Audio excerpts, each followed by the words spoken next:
Lucky Land Casino, asking people, what's the weirdest place you've gotten lucky? Lucky? In line at the deli, I guess? Aha, in my dentist's office.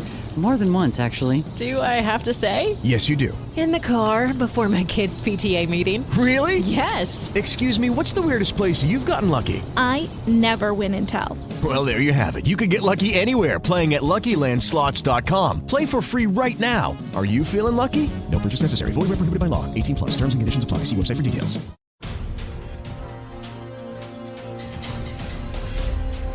Welcome to DC On Screen, a podcast about the DC Universe properties being produced for film and television. From next year's Batman v Superman and Suicide Squad to television fare like Arrow and Flash and Gotham. Be warned, this is a spoiler-filled show. If it's been released, it's fair game.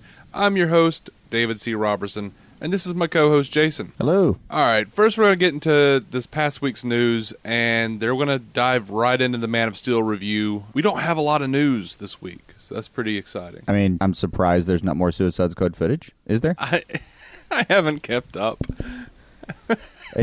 I just stopped. I don't believe so. I stopped paying any attention. I was learning too much about the movie. I actually want to be able to look forward to it, so I've gone dark for my own self. Right, yeah. Let's start off with television and Arrow. During a Q&A on Twitter, Stephen Amell was asked to describe the Season 4 premiere in 3 words, and his response was, "What's wrong, Speedy?" Which may actually go a long way in explaining why Ollie might be coming out of retirement. So, do you remember... I believe it was last week where I mentioned that one of my great fears is that she's going to slowly devolve over the course of one season, and the most annoying part of that is that she's not a tangible enough character for me to care, not yet anyway, and making her crazy isn't going to make me care more. Plus, we've already done this with Roy, so yeah, I got nothing.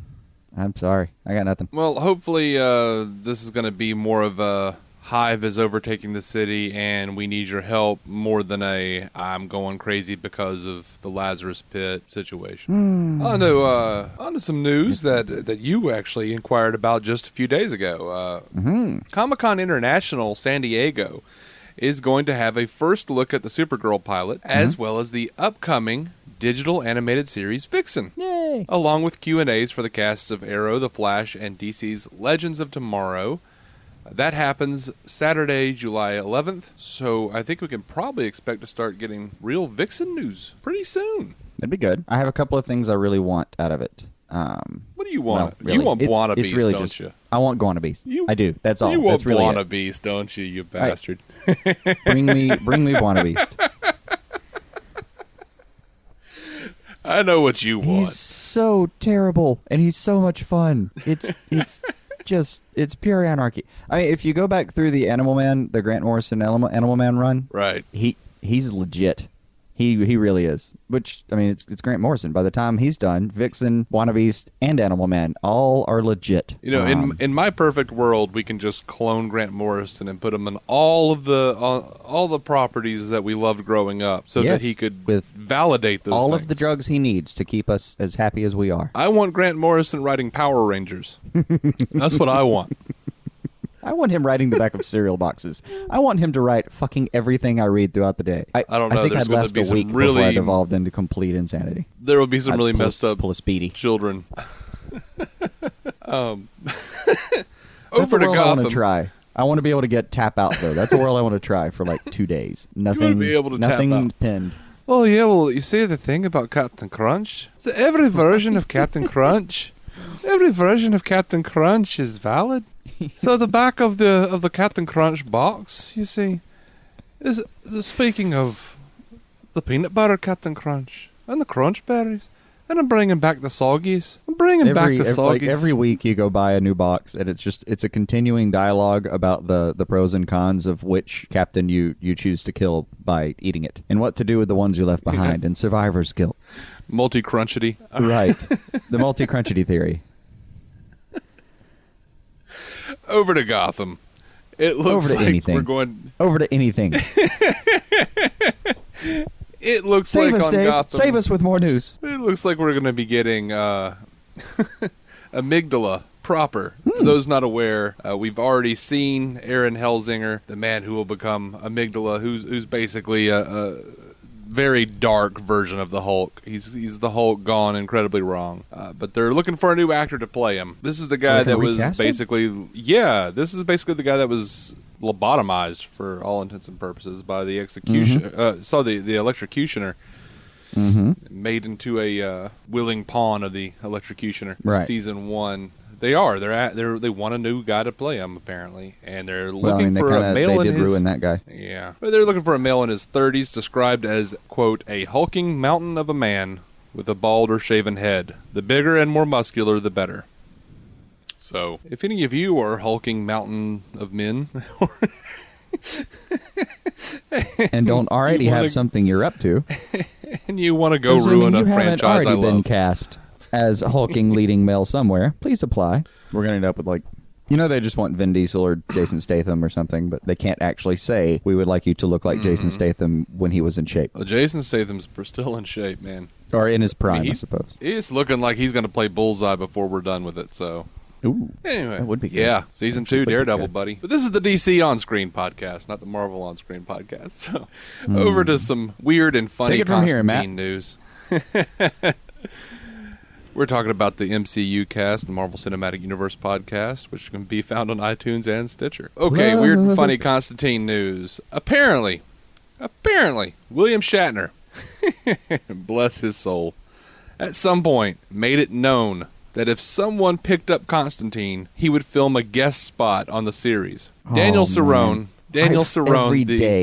Every day I find a new way to love William Shatner. Every single freaking day. Daniel Cerrone, the Constantine executive producer, posted a screen cap of a direct message that William Shatner sent him on Twitter that said, "I'm sorry, we tried." Frowny face.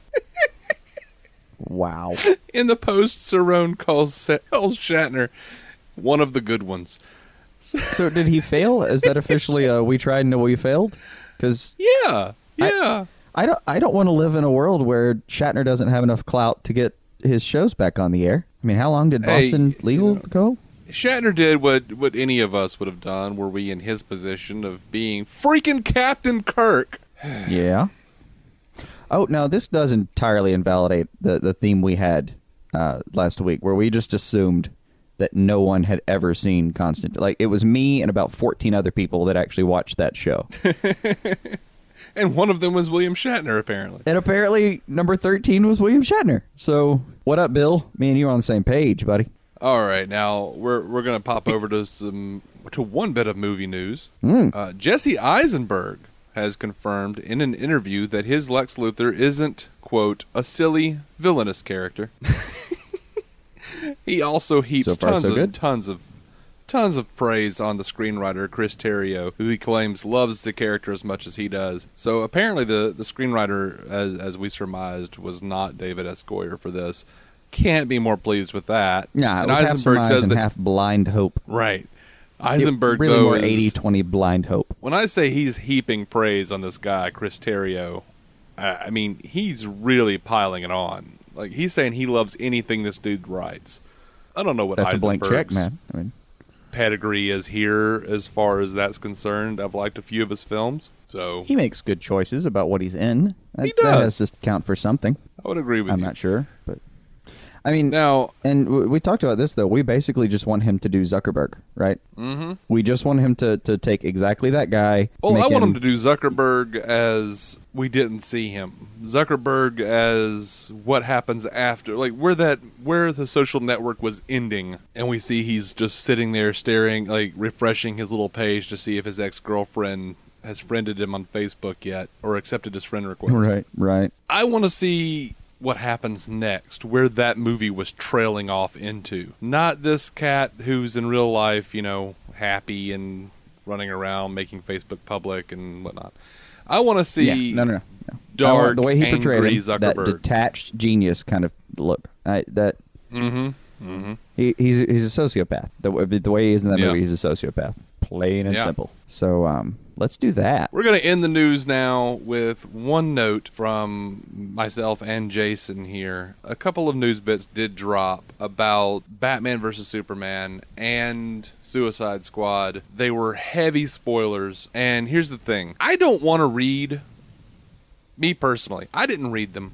I don't want to read any spoiler bits about movies that have not been released yet.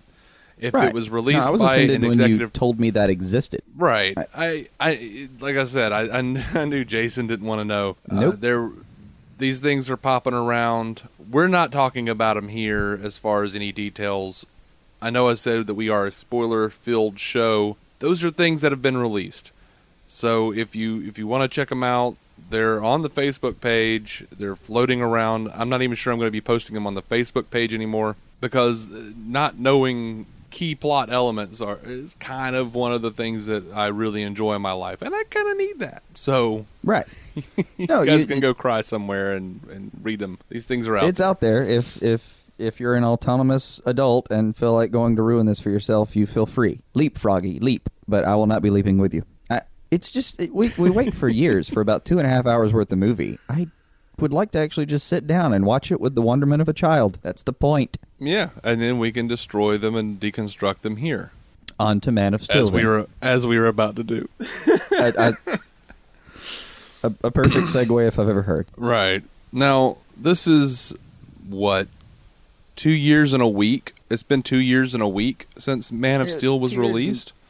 A little bit of change. Not quite a week, I don't think. And what the people here are, what you, beloved listener, are about to experience may be the final chapter of a 2-year debate between myself and Jason. In fact, I'm not even sure that we're going to do a podcast next week. I'm not sure. I don't know how deep this is going to go, y'all. Jason watched Man of Steel earlier this week and informed me.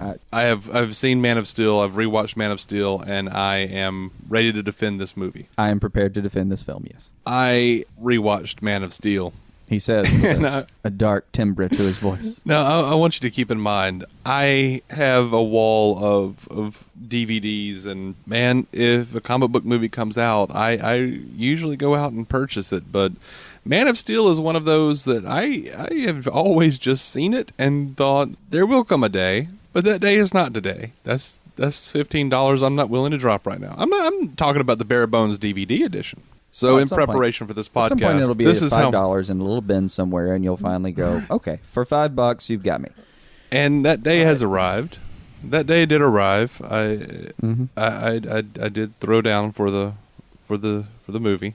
So this is the first time, and I've seen the movie probably 3 times. This was either my 3rd or 4th time. In 2 years, my arguments have waned. My arguments have deteriorated because I just simply couldn't remember. The passage of time pulled away crucial details, and now it's all right back to where I started, and then some. So I have seen Man of Steel, and I am prepared to destroy it, possibly. One of us may not be coming out of here alive. Would you like to start us off, Jason? Well, that's what I was going to ask. Should we just start with the most controversial scene in the film? Sure. Tornado in Kent, right? You know, I thought it was at one point. Well, that's the one me and you argued over just tooth and nail. I mean, Tornado picks up Pa Kent. Before we really jump in, really quickly, we've got some listener feedback. I have placed little tidbits, news bits on YouTube. You can find us on YouTube now, DC On Screen. Artuda Edub, I assume that's not his real name, was listening to one of our little Batman vs. Superman trailer review, and we got into the color grading on Man of Steel, and he wants to know what we thought of Edge of Tomorrow and the Age of Ultron color grading. I can't speak to Edge of Tomorrow in any way. I got nothing. Never seen it. Of course, Ultron. I mean, it has colors. The damnedest thing. Just the damnedest thing. I mean, not like it. And to be sure, when I viewed it this week, it has slightly more color than I remember, but it is not even close to if you take out the grading. That blue is I mean it's the red isn't even red. It's maybe maroon. I don't know. Ultron, though. I mean, short of it being a lot of gray, but you were in a lot of cities and a fair amount of gray the entire time. But come on, everything pops off the screen. It looks like colors, and you've got an entire team of a green guy, a mostly red guy, a kind of red guy and gold guy, and guy who dresses mostly in blue, a couple of blacks. I can see all of those colors just fine. Mm-hmm. No, I mean, as I did respond on the YouTube page, I was correct that you had not seen Edge of Tomorrow, but I did, and I saw it I found it pretty bland. The color grading was I mean, it was sepia, man, again. But it fit that movie, which, again, I would argue was bland. I mean, we're talking about post-apocalyptic war with alien crap. Okay, cool. But yeah, that's what it looked like. Age of Ultron had hints of the same kind of color grading as Man of Steel, but only in certain scenes, only when it made sense. So, I mean, I thought Age of Ultron did a really pretty good job with the color grading. I didn't have any problem with it. It didn't stick out to me as a problem like it did with Man of Steel. And since we have so ardently, everything looked like it was supposed to. It didn't take it away. Like when you color grade something like that, the idea isn't to change the film that you went out there and recorded. It's to give you a little bit of an extra set dressing. That's it. You're putting it through post to kind of up the pallor of someone or make someone's costume look a little more sheen, have a little more sheen to it because you've lowered some of the highlights and okay, fine. It's there to do little touches. It's not supposed to be seen. If I'm watching a movie and think, oh dear God, where have all the colors gone? You've gone too far with it.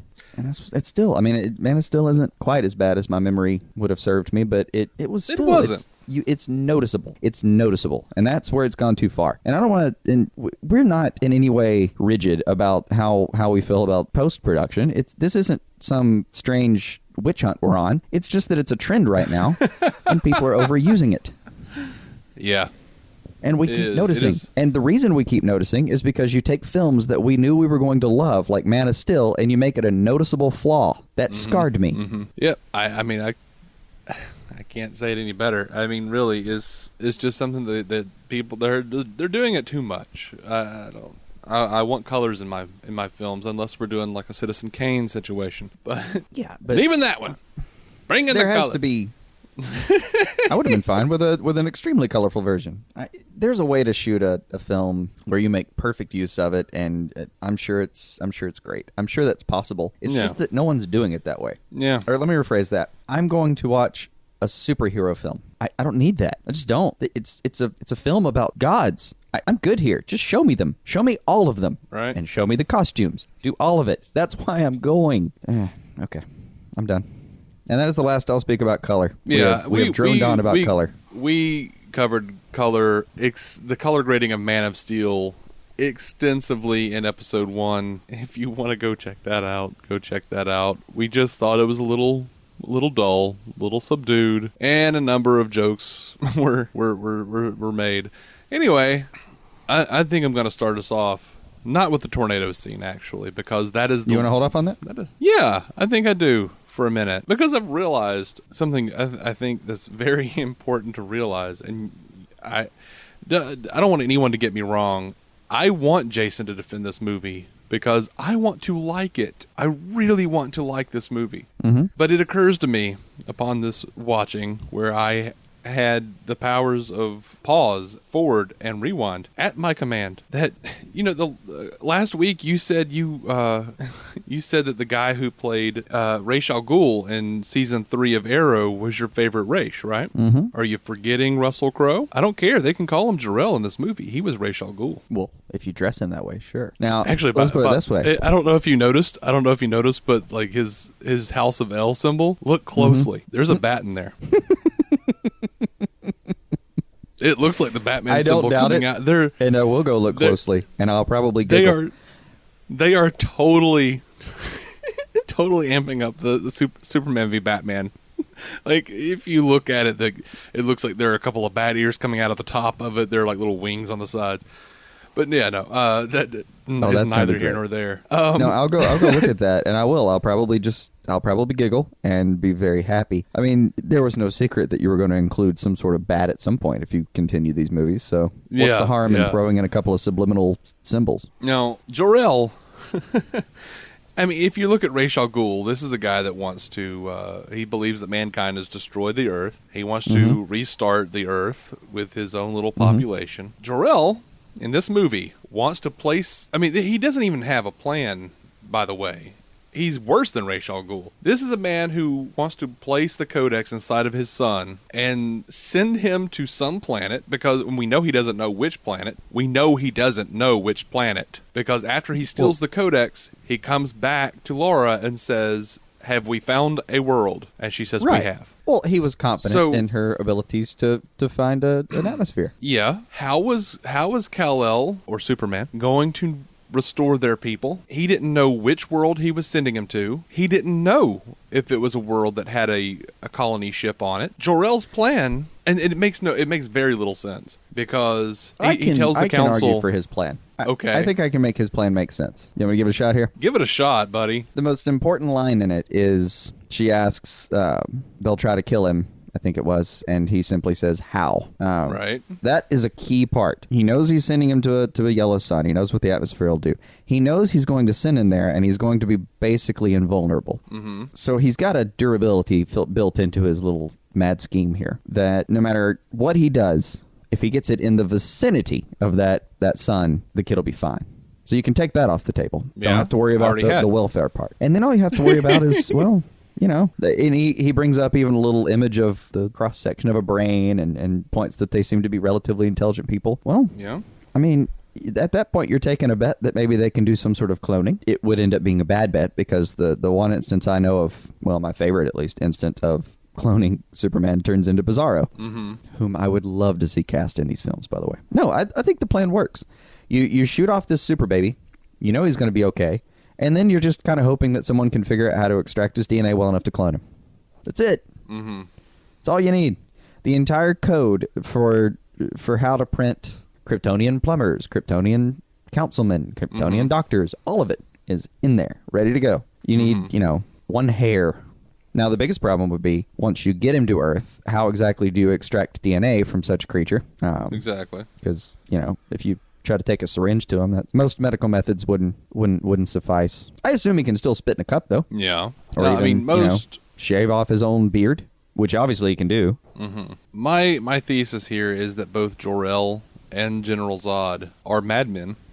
They're that part, I will stand with you on that. Okay. Look, you have to be. They were the only two people on the planet that realized just how acute the destruction of their planet was. And it takes a madman to notice this. It just does. I love that Jor-El was actually answering questions that I had in his dialogue to General Zod, because Zod, barges in and says, this council is disbanded. I will be the ruler and all of you will be punished and blah, blah, blah. And Jor-El says, you'll be the leader, but of what? Fair point. Fair point. But... And this is why you have to trust your scientists sometimes, because Zod he's born military. He is. He's very specifically bred for it. He sees the destruction of the planet and the loss of Kryptonian life on a wholesale scale, and his response is to shoot some stuff and be mad about it. Jor-El's response is no more insane, or no less insane either. It's a mad cry. It's a whimper in the dark. He shoots his child out into nothingness. See, okay. Here's my problem. Jor-El does make a valid point. Jor-El, his whole plan is to let Krypton die. Later in the movie, when he's talking to Superman... It's not part of his plan so much. It's just an inevitability he can't avoid. No, it's not. It's really not. And I'll make that point in a second. Okay, go.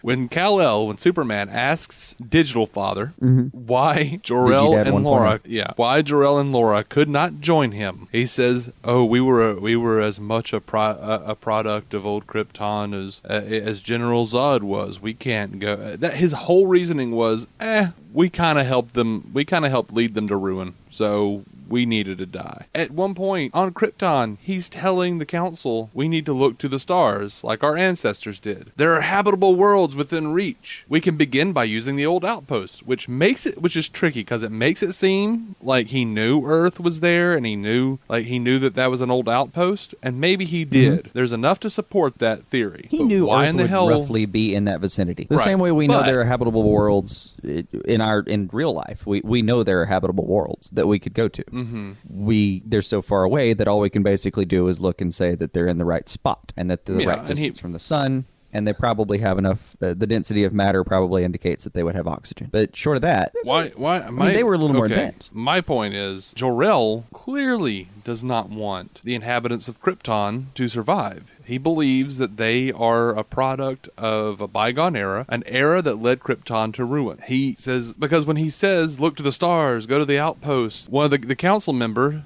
who is not long for Krypton, by the way, because Zod kills her in about 2 seconds. Are you seriously suggesting that we evacuate the whole planet? He says no. Jor-El says no. Everybody here is already dead. Right. That's the biggest. Okay. That's the most important line for me. Except Jor-El is wrong. Jor-El is wrong. He is not. You've got like 2 weeks. Your tectonic plates are shifting out of alignment. You've got about 2 weeks before this entire fragile system falls in on itself. And it takes them big ass explosion. It takes them all of 5-6 minutes to go grab the codex himself. Which funny little line in there. Keelix, the little computer, says, "Oh, it's like a Class B offense or whatever." And Jor-El says, "Nobody cares anymore. The world is ending." Except that everybody freaking cares because General Zod and I guess the Council forces are fighting their asses off. Cared because he understood that they were all dying because his programming is to understand when danger is present and to try to protect through martial rule, and that's exactly what he does. He sees the danger. I understand. He's not willing to admit that they're doomed. That's not in his programming. I mean, this isn't like these people aren't binary sets of logical conclusions. They're real people, but certain kinds of people, like Zod, for instance, won't admit failure. Through the film, he doesn't admit failure. He goes down swinging. Or staring, as it were. But he goes down trying to do what he was programmed to do. That's what he does. It's in his heart. Jor-El is the same kind of person. You get the feeling that they were actually close friends, and they were cut from the same kind of cloth. Neither one of them was quitting. By the way, at the same time, Jor-El took down the world's foremost military leader in hand-to-hand combat. Just pointing that out. Just throwing that out. And I don't need you to point that out because I already know it. Card-carrying badass. Hold on. I'll get to that in a second. General Zod. No, I don't believe that in any way that the planet was anything but condemned, doomed, and earmarked for failure. That there was nothing they could have done. He takes this tiny ship, which one of the things I wish was just a one-liner when he's asking his dad, Dad, why didn't you come with me? Because the ship didn't have room. Why didn't you build a bigger ship? Because we didn't have the materials to build a bigger ship in the time frame that I had. It takes a lot of power to shoot you across hyperspace, son. Well, that makes sense. It makes all the sense in the world. And it's true. Yeah, look at that ship that he gets shipped out on and tell me you could have fit two adults in there with him. Fair enough, but they had a whole freaking ship that they stuck General Zod and they put General Zod and his crew in dildos and stuck them in a giant ass ship that they could have put form-fitting so dildos. Many what? Form-fitting dildos too. Form-fitting flying dildos. Fit them all into this ship. By the way, huge ship. Those dildos sat right there on the bridge. They could have fit probably a few hundred Kryptonians in that ship. They didn't even try. They could have stuck them in the Phantom Zone and thought, well, hopefully something will happen and they won't die.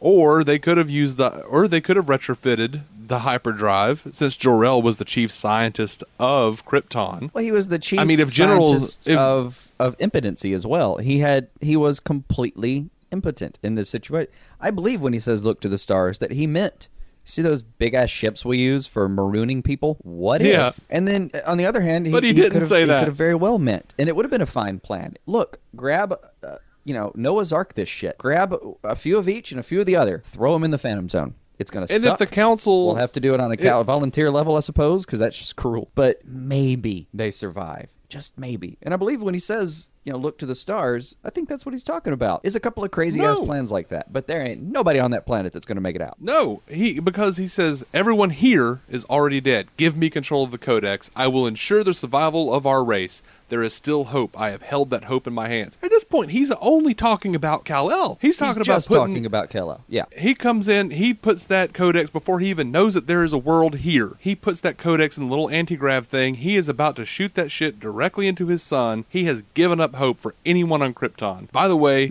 thanks for asking. Any damn body on Krypton. Other than a bunch of old white people. My argument is this. Every Zod, one of those people had access to the same information that Jor-El did. It didn't sound like that was the first time he had given them that whole "we're doomed" speech. And you go back through the books, and that's the way it plays every time. He doesn't figure it out the day before. He figures it out over time, and he tries to prove it to him, and he tries to prove it to him, and he keeps proving it to himself and running the data again because he really wants to be wrong, but he's not. They're going. General Zod wants to. He's got a good trusted friend who believes his friend, who he knows is the most intelligent person on the planet. We'll just go ahead and assume that as a possibility. Actually, but he knows his friend is good at what he does, and he trusts him when he says, "We're going to die, Zod," and he keeps it. But Zod seemed to want to actually try to grab some Kryptonians and maybe go off to a space colony somewhere. Sure, he's a Hitler. He wants to kind of take out all of the genes that led to these idiot lawmakers with their endless and who would debates. Choose who survives? You? Yeah, but it's better than killing off the entire planet. Jor-El is basically making the same call. He's like, okay, anyone who's on Krypton is dead. We're going to throw all of the Codex into my son, who may or may not ever have an actual way of reviving any of Krypton. Whatever. No. Both plans are he's a batshit crazy. It's how he's programmed. Man's a dreamer. He's speaking he really of, is. He's John Lennon in a fancy ass suit who apparently can kick ass. He stands for hope, though. That's what the crest stands for in this film. Does he? By the way, he stands for hope. He stands for hope, but that means you also stand for chance. You can't just stand for hope and not know that you're taking a chance. If you're doing that, you're doing it wrong. I mean, if you have hope with certainty, it's not hope. It's just uncertainty. At this point, you're right in that Jor-El has clearly had this conversation with the council before. And if they come back and they say, hey, look, this is by him. Yeah, and look, man, if they come back and in a sequel of some sort they say, by the way, here's the bottled city of Kandor, which was basically the result of an underground railroad for freaking Kryptonians that Jor-El was instituting because he knew the council wouldn't ever see his way. Look, I've seen versions where the capital city of Krypton was saved by Brainiac and stored in his little register. Right. Things are possible. I'm just saying, man, Jor-El is clearly... I think Zod's plan is better. Zod's plan is at least to keep some of the people around, whereas Jor-El just says, no, we are the product of a bygone era. We must all die, me and my wife included. I forget the name of that one, of the one girl he has on his little crew. But she's the only girl I saw, and it's a bunch of guys. Feora. Apparently, she's just going to be a breeding sow if his plan stands. Well, no, because apparently they all knew that colony ship was sitting around on Earth, right? So they're going to use that Genesis chamber to bring back Krypton. Yeah, but you can bring out the planet. You still have to populate. Well, that's what the Genesis chamber is for. Oh, yeah, you can take the Codex and put it in right. there. Okay. That's why he was looking for the Codex. Now, I mean, they didn't know that was there. It's a little better than the sow. They didn't know that was there. Okay, anyway, so, by the way, I'm assuming Jor-El and Zod are friends to such an extent that each of them taught the other their trade. Right. Since Jor-El can kick all sorts of ass and Zod can... at least reverse engineer a damn phantom drive and make a warp drive. Right. These are not undertrained people. I assume their schooling is a little Vulcanish. You know, you're doing high level mathematics at like age 6. Right. Well, I mean, you were bred for war, but I mean, we're gonna throw in some low level retrofitting of phantom drive engines. There's always basic curriculum. Basic curriculum. And as for the scientific community, we're gonna teach you how to kick ass. Fair, I sure as hell would know how to rebuild an engine.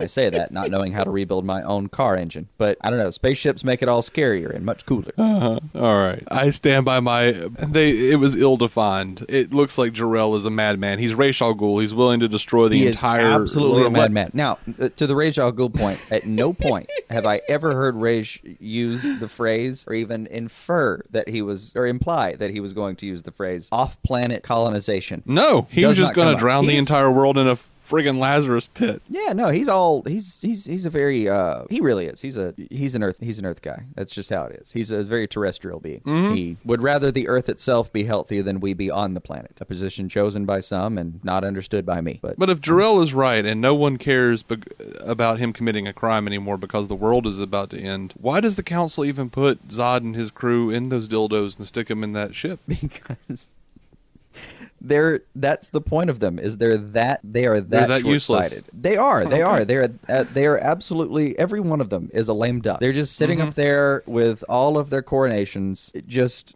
mealing away at time, doing absolutely by the nothing. way, there isn't a version that I've ever seen of the Kryptonian Council that has in any way been an intelligent decision-making body. They are always absolute crackheads, pompous fools. Let them eat cake. Like, that should be their theme. By the way, where are all the people of Krypton freaking out? Because while they're holding these proceedings and sending Zod and his crew into this ship, into the Phantom Zone, the world is literally breaking apart around them. Like, lava is streaming up out of the freaking ground. It's I don't know. They do. They make it sound like there's about 40 people on the planet. But that's the problem. The problem the movie has in general is it does. There are about 40 people inhabiting Krypton, period, which is strange because you see them swimming through those tunnels and all of them are feti. So where all those feti are going to be fed is beyond me, because there's apparently just like 6 or 8 families. But you do the same problem I have later. I said I would defend this movie. I didn't say every part of it. Metropolis is comprised of about 35 folk. 35 folk. 30 of which work in one building. In which case, it makes the news for the other 5 people. In which case, it should have been really, really easy for them to just shuffle them into a ship and Phantom drive their ass to another colony somewhere. I mean, I agree, but it's all every time you've seen it, every time it's in any the story is told in any capacity. It's always we only had so many resources, and it's always that Jor-El has to squirrel those resources away to even make the ship. He hides it in a silo essentially, and builds inside the silo and under cloak and dagger.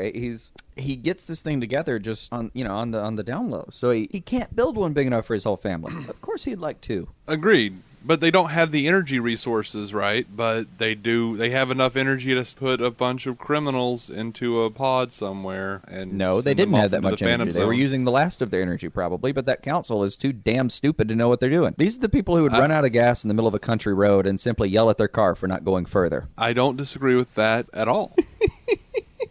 But, you would hope that even if they were that stupid, even if they were that useless, they would still think, like one person on the council might think, well, we might have a chance. I don't know. Nobody. They were bred for this. Me.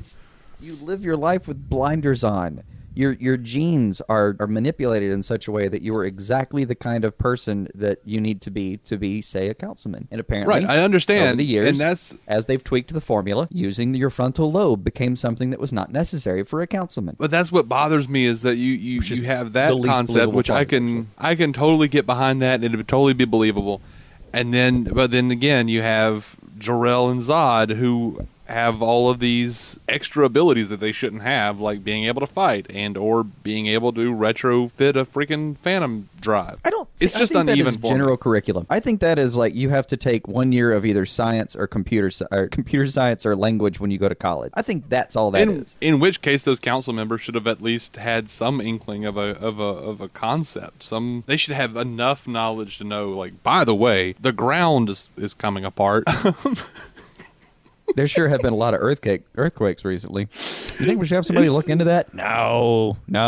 Sure, the Earth just ate something it didn't like. And going back to that first speech, like, Jor-El is like, I warned you. I told you this was going to happen. And their response is, what would you have us do, Well? Essentially, yeah, they're going to sit on their fucking thumbs and wait for the world to end. But that's the thing. They were trained to be the kind of people who didn't think about new problems. They were trained to keep a lid on the problems you knew about. It is, I hate to say that it reminds me a lot of politicians, but it does. It's something that politicians are generally lauded for their ability to do, which is, they call it keeping a calm, clear head. I call it not fucking paying attention to something in front of you. But it's a trait, and it's a trait that works. It's a trait that gets you elected in some cases. But that kind of just unstalled confidence, just walking into a room, just sure that you've got this under control, no matter what the cost and no matter what the kind. It's okay, fine.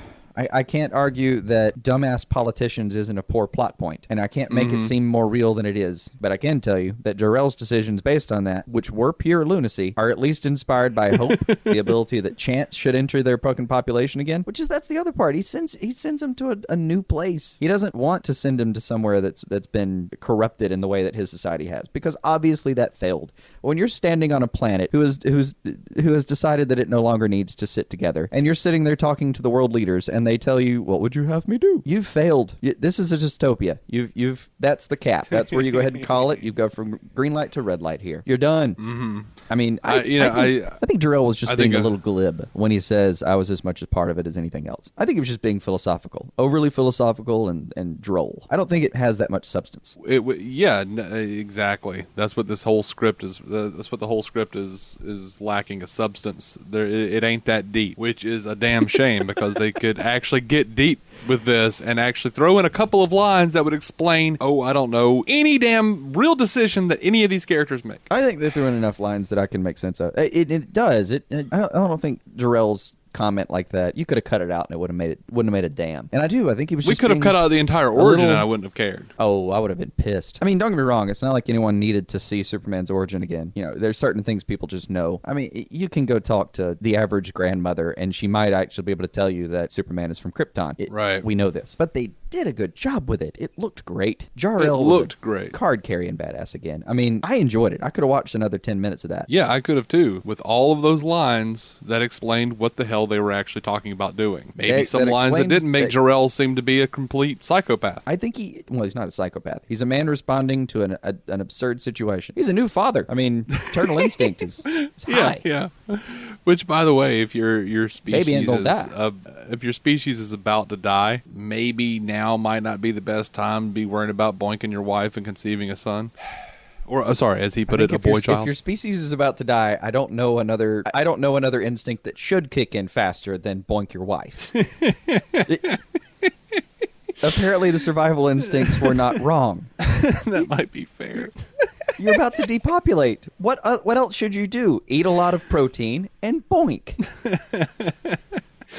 He spent so much time trying to conceive, in fact, that he couldn't actually conceive of a good plan. I mean, the whole reason... It was a good enough plan. There's a lot of elasticity in the whole, we're going to send the kid to a yellow sun. He's going to be okay. We could shoot him into the sun and he'd be okay. Which, yeah, by the way... Probably break the sun. This is actually notable here. Krypton does not have a red sun. Krypton has a dying yellow sun in this version. Yeah, they didn't necessarily say it was red, but a dying yellow sun presumably would have less solar Captain Crunch, whatever it is that they're calling it, that right. Superman soaks up. Mm-hmm. It doesn't. All you have to say is that the sun is weaker there than it is here. And then he also mentions that the gravity is not as strong, which, by the way, explains why your average Kryptonian can come over here and take a punch from fucking Superman. Right. Yeah. No, I'm not hating on that. I mean, one of my favorite Superman stories winds up showing that that Superman keeps getting older and the world keeps going, and at some point the Lex Luthor line gets so long that it gets truncated to L, and when our sun starts dying, we realize that Jor-El is the descendant of Lex Luthor many thousands of years in the future, and winds up sending his only son back in time. And so I'm not hating on that. It's kind of a cool idea. No, that's an excellent story. Yeah, I believe you can thank Mark Millar for that. I do thank him. So on to Earth, and a whole lot of things. I don't know. I want to. It seems like you had so many problems with just the Jor-El part that it was almost. I think your suspension of disbelief was relatively destroyed before the actual Earth part of this film even got started. It was. You were already like just clinging to that piece of wonderment. You really were. Well, they make such a big deal. I mean, they clearly put Jonathan Kent on the side of the devils in this movie. He doesn't want Clark to do anything. He never wants Clark to do anything. He wants Clark to stay in the shadows. He wants Clark to be safe, and he's a god. Well, that's the thing, is Jonathan Kent's philosophy for how to protect his son is one of the least defendable positions in the movie. And it has to do his premise, the entirety of what he believed, and Clark states it outright, is that the world wasn't ready for what he could do. Mm-hmm. Well, that's fine, but do you have an end game here? At what point does the world become ready? already. Right. That's my problem with it. Is did you have an end game? If you didn't, then you're just trying to you're trying to hide your Clark. It's never going to work. At some point, he's going to save a bunch of kids from drowning in a bus, or he's gonna. I mean, I guess running across Zod would have been avoidable if he hadn't gone and found that ship and activated a beacon somewhere. But something was gonna pop off somewhere, and. You raised a good kid. He's gonna get in there and participate. He's gonna stand by and let somebody die. No. When you have Jonathan Kent saying, "Well, maybe you should have let them die," the kids in the school bus, you have stuff like that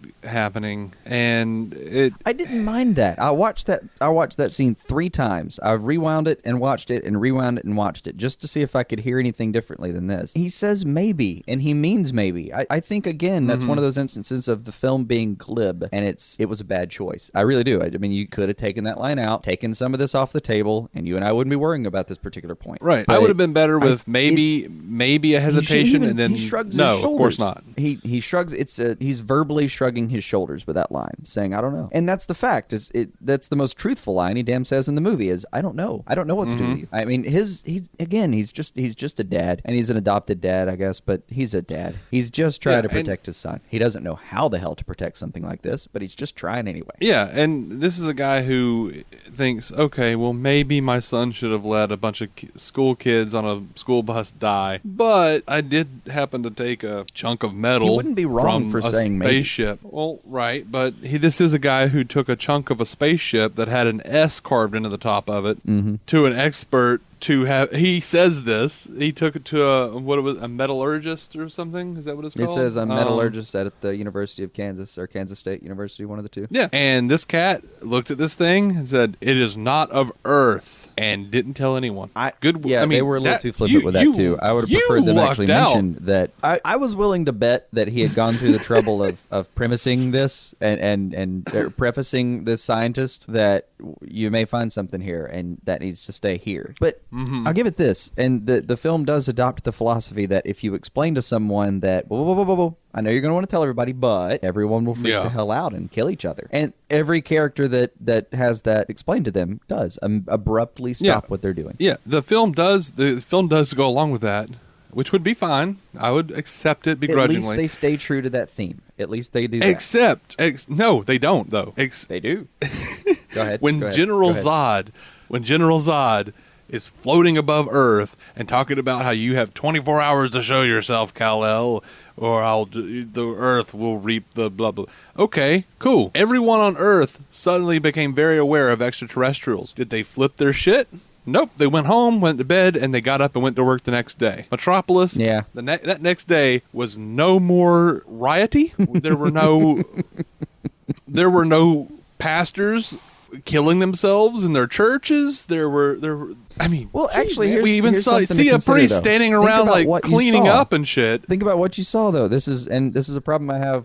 This is one of my problems with the film, though, is it doesn't show you enough of Metropolis. It's called Metropolis. It's supposed to be the city of the future. Show me some of it. I mean, Pete Ross went to work the next day at IHOP. Pete Ross went to work the next day at IHOP. How many in a tiny town where everyone there would have immediately assumed it was a prank, and there's no way. How many food service employees? I don't care if it's a small town or a big town. How many food service employees do you know who would look at the television screen and say, "Space aliens are about to destroy us"? I know what you're saying. I think I'll go back to work. Food service employees on the whole, I know. But food service employees on the whole need money. I mean, you can't not when you're I've worked dead. that job for years, and you just kind of you need money. You go to work the next day. I'm less concerned with the employees in a small town who might have been able to convince themselves that this was just a prank and it's going to sort itself out, and didn't want to lose their job because they were crazy enough to believe some stupid shit. I'm less concerned with the IHOP employees as the IHOP customers. Yeah, what was up with those guys? The world's ending. Time to go off my diet. Then again, I've never seen an alien. For all I know, when you see an alien, your first thought is, "Fuck, I want a pancake." It's possible. I don't know.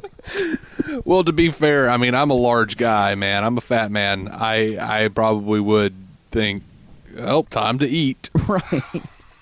No, I mean, and it could be that in this little world, there's a real thing that that I think it was even FEMA uses to gauge how bad a situation is as far as their disaster efforts.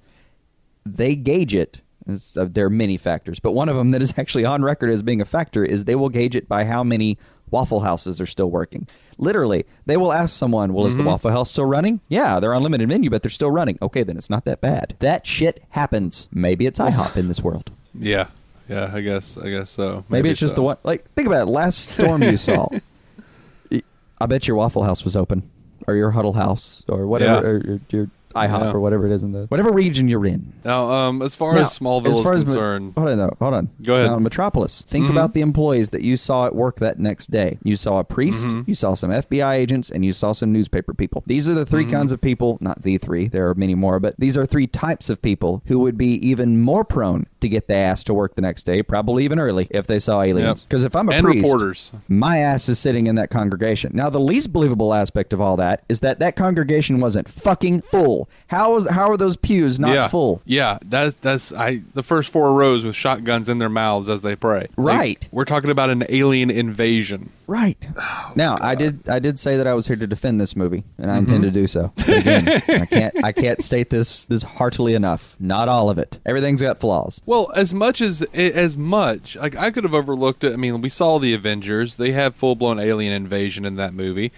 We're not bitching about any of this not happening in the Avengers, but at the same time, the Man of Steel made such a big deal out of what would happen when Earth realized that they were not alone in the universe. As far as I can tell, when they actually did find out that they were in fact not alone in the universe, they watched their TVs, they went to bed, they thought, well, that'll be an interesting day tomorrow, went to work, and then some buildings crumbled on top of them. I don't know, though. And like, what do you do? What did you expect them to do? Like, watch that broadcast and strip, make a hat out of the family dog, and go jack off in the streets? Like, what? Yes. What response would you have them have? I want human beings scared out of their wits, acting on their worst possible base instincts, because that is exactly what would happen. Most likely. And that's the thing that Jonathan's so afraid of, and I feel him on that. I mean, I would be less terrified if we discovered today, if it was this evening or whatever evening you're listening to this, if it was that evening that we discovered 100% certain aliens exist. We don't know exactly what they're up to. They seem like they might harm us if they need to. I don't know. They gave us an ultimatum. That can't be a good start to a relationship. I don't know what else I would do. I mean, go to bed, get up tomorrow, hope Jor-El turned himself in. What? You've got to be thinking, okay, it's not, I mean, if you're the average guy, do you know Jor-El? No. Do you know where to find Jor-El? No. Kal-El, I'm sorry. Replace all of the previous Jor-Els with Kal-El for the last 3. Imagine you're in that situation, and do you know him? No. Do you know where to find him? No. Do you know who could find him even? No. Is there 7 degrees of Kevin Bacon you can play with Kal-El? No. Well, what can you affect the situation? Can you stop the aliens? No. Well, then, go home, spend some time with your family. If you have any Ambien stored from somewhere, take it and try to get a good night's rest, because tomorrow, who knows? Yeah. But for all you know, it's just a weird thing that happens, and you've still got an 8 to 5 you got to keep up with. Like, the paperwork's not going to stop. Kathy from accounting isn't going to stop sending you emails about a form you didn't meant to fill out just because aliens came. No, she still wants that shit. I am hoping, because no matter what kind of natural disaster is going on, no matter what's happening, there's always a fair amount of idiots who just decide to go out in it anyway. Of course. I'm thinking, of course. And this is just headcanon. Many stories of Alabamians shooting at UFOs with shotguns. Right. This is all headcanon at this point, what I'm about to say. But I would like to point out that it is the fault of the movie, the fault of the screenwriter, that I have to create so much damn headcanon to make this movie work. I am assuming, though, that the few scattered bouts of people that we see running away from toppling buildings while Zod and Superman are duking it out are the few idiots who decided, oh, well, day off, yay, I'm going to go to the coffee shop. Or Daily Planet reporters. That way, the city really is evacuated. Most people are just not in the buildings at any given point. Like, most people didn't go to work. That's because whenever they're throwing each other through buildings, there aren't people in those buildings. Hell, most of the time the lights are off. So I'm going to go ahead and just assume that, they didn't show us the little newsreel where they were like, oh, city officials are telling people to stay in their homes. Do not go to work. Do not go down to the corner barista. As if you needed to be told that. I wouldn't have minded the line. I really wouldn't have. Like, there's some wouldn't have execution errors as far as setting up. Yeah, like you said, the headcanon. I shouldn't need this much of it. It's not, it's not the tightest written film I've ever damn seen, dude. It's just no. No. Speaking of which, there are errors. Speaking of which, we're in Smallville. First of all, I am a Superman fan. Not as big of a Superman fan as I am a Batman fan, but hey, what do you want from me? Everybody's got to have a boy. I love the character of Lana Lang. I love the character of Pete Ross. These characters were done a tremendous disservice here. Probably not as much as Jonathan Kent. Well, I'll take that back. Pete Ross actually was done more of a disservice than Jonathan Kent. Pete Ross is a character we're talking about who is, one, Clark's best friend. Two, a cat that winds up growing up to become the vice president of the United States of America. He's not a shift leader at IHOP. Right. No, they do have him be his friend at some point. There's at least a wink. No, they have him be a fat coward who watches his friends threaten to beat the shit out of Clark, and then when they all walk away because Pa Kent's staring at him, he sheepishly helps Clark up. That was the end of his. I mean, that is the extent of his heroism. That and heroically being the guy who covered the shift that morning at IHOP. Which, by the way, I'm confused as to why those kids even showed up at the. There was somebody who called out. I'm confused as to why those kids even showed up at the truck and tractor repair. Anyway, just to bully Clark. Because they knew his dad was standing right there. Yeah. He was sitting in a car. And they pulled him out. Anyway. Yeah, I know. I know. But it was... Jonathan... I'm not going to justify any version of a set of behaviors by a group of jackass bully kids. Mm-hmm. The fact is, though, kids are mean. You put them all in the playground together, and somebody ends up being the weak link and gets made fun of. It's a fact. So somebody had to be a bully. Sure. But it wasn't about... I just didn't focus on it as much. Like that one, yeah, if I have time, I can go back and punch some holes in how that happened. But it's a simple shot. It's a simple side shot. And I don't care too much about Pete Ross, man. I just don't. You can rewrite him to hell and back. You can make him Constantine. Sure, go for it. I don't give a fuck. I didn't need him to be in there. I didn't care about any of that Daily Planet crew, to be honest. I care about Lois. I don't even care about Perry White. Jimmy Olsen's kind of a thing that, it's cute, but I could do without it. I didn't care. Just wasn't on my radar. Well, I'll get to Jenny Olsen in a minute, but man, I care about Smallville because Smallville is where these are the people who form Clark. This is why we have Superman and not the next a superpowered Hitler. The people in Smallville, but unless you have people who form bad Clark. People in that little town, you cannot teach temperance. But what we're being seen is the guy who was previously his best friend in almost every iteration is a coward. A bully and then a coward. Because apparently being fat you can be a bully and be fat. But once you get glasses... now you have to work at an IHOP? I'm confused. Now you have to work at an IHOP and help the little scrawny kid up. It's fair. I mean... They didn't draw him as it's not Pete Ross from the comic books that they did. They just drew a character and they named him Pete Ross. And he happened to be some kid that was kind of mean when he started and then has this just, I don't know, shit-inspiring freaking incident in a bus, because every one of those kids wet their pants, by the way. Every one of them. Oh, yeah. There's one sociopath on the bus who probably did it. But every one of those kids is terrified, and he just ends up being a scared little boy in a small-minded kind of town. It's called Smallville. Did you expect them to be progressive? No version of Smallville I've ever seen has anything but that sort of small town, everything's the same mentality. That's the point. That's why he's the boy from Kansas, some farm boy, as Lois calls him on several occasions. That's where he grew up. But in any town like that, you have people that are a little bit progressive and a little bit leaning that way. But you in any town, doesn't matter how progressive or how big or small your town is, you've got bullies, you've got mean kids. You've always got the kids around them who just try to avoid the mean kids because it's easier than trying to fight the mean kids every day of your life. Right. So, and I would have been more willing to accept Pete Ross as a bully if Jonathan Kent wasn't a bully. If Jonathan Kent wasn't a bully? Yeah, because that's what he is. That's what Jonathan Kent is pretty much the entire movie. How? Jonathan Kent, what is a bully? other than someone who is telling others, you need to conform to society. You need to do what we tell you to do. That's what Jonathan Kent is doing this entire movie. Don't be special. No. You keep your shit secret. It's not that And then deep. he turns around at some point and goes, I mean, you were sent here for a reason, and you need to figure out what that was. Here's that key, by the way, because one day you're going to do great things. Just, by the way, don't let that day be the day that I get killed by a tornado, Clark. Just don't. Right. Whatever you do. We'll Whatever get into you that do. damn tornado in a second. By the way, no, let's go ahead and get into that, because there are a number of things. On this. You're Jonathan Okay. Kent. We're not doing the tornado yet. You're Jonathan Kent.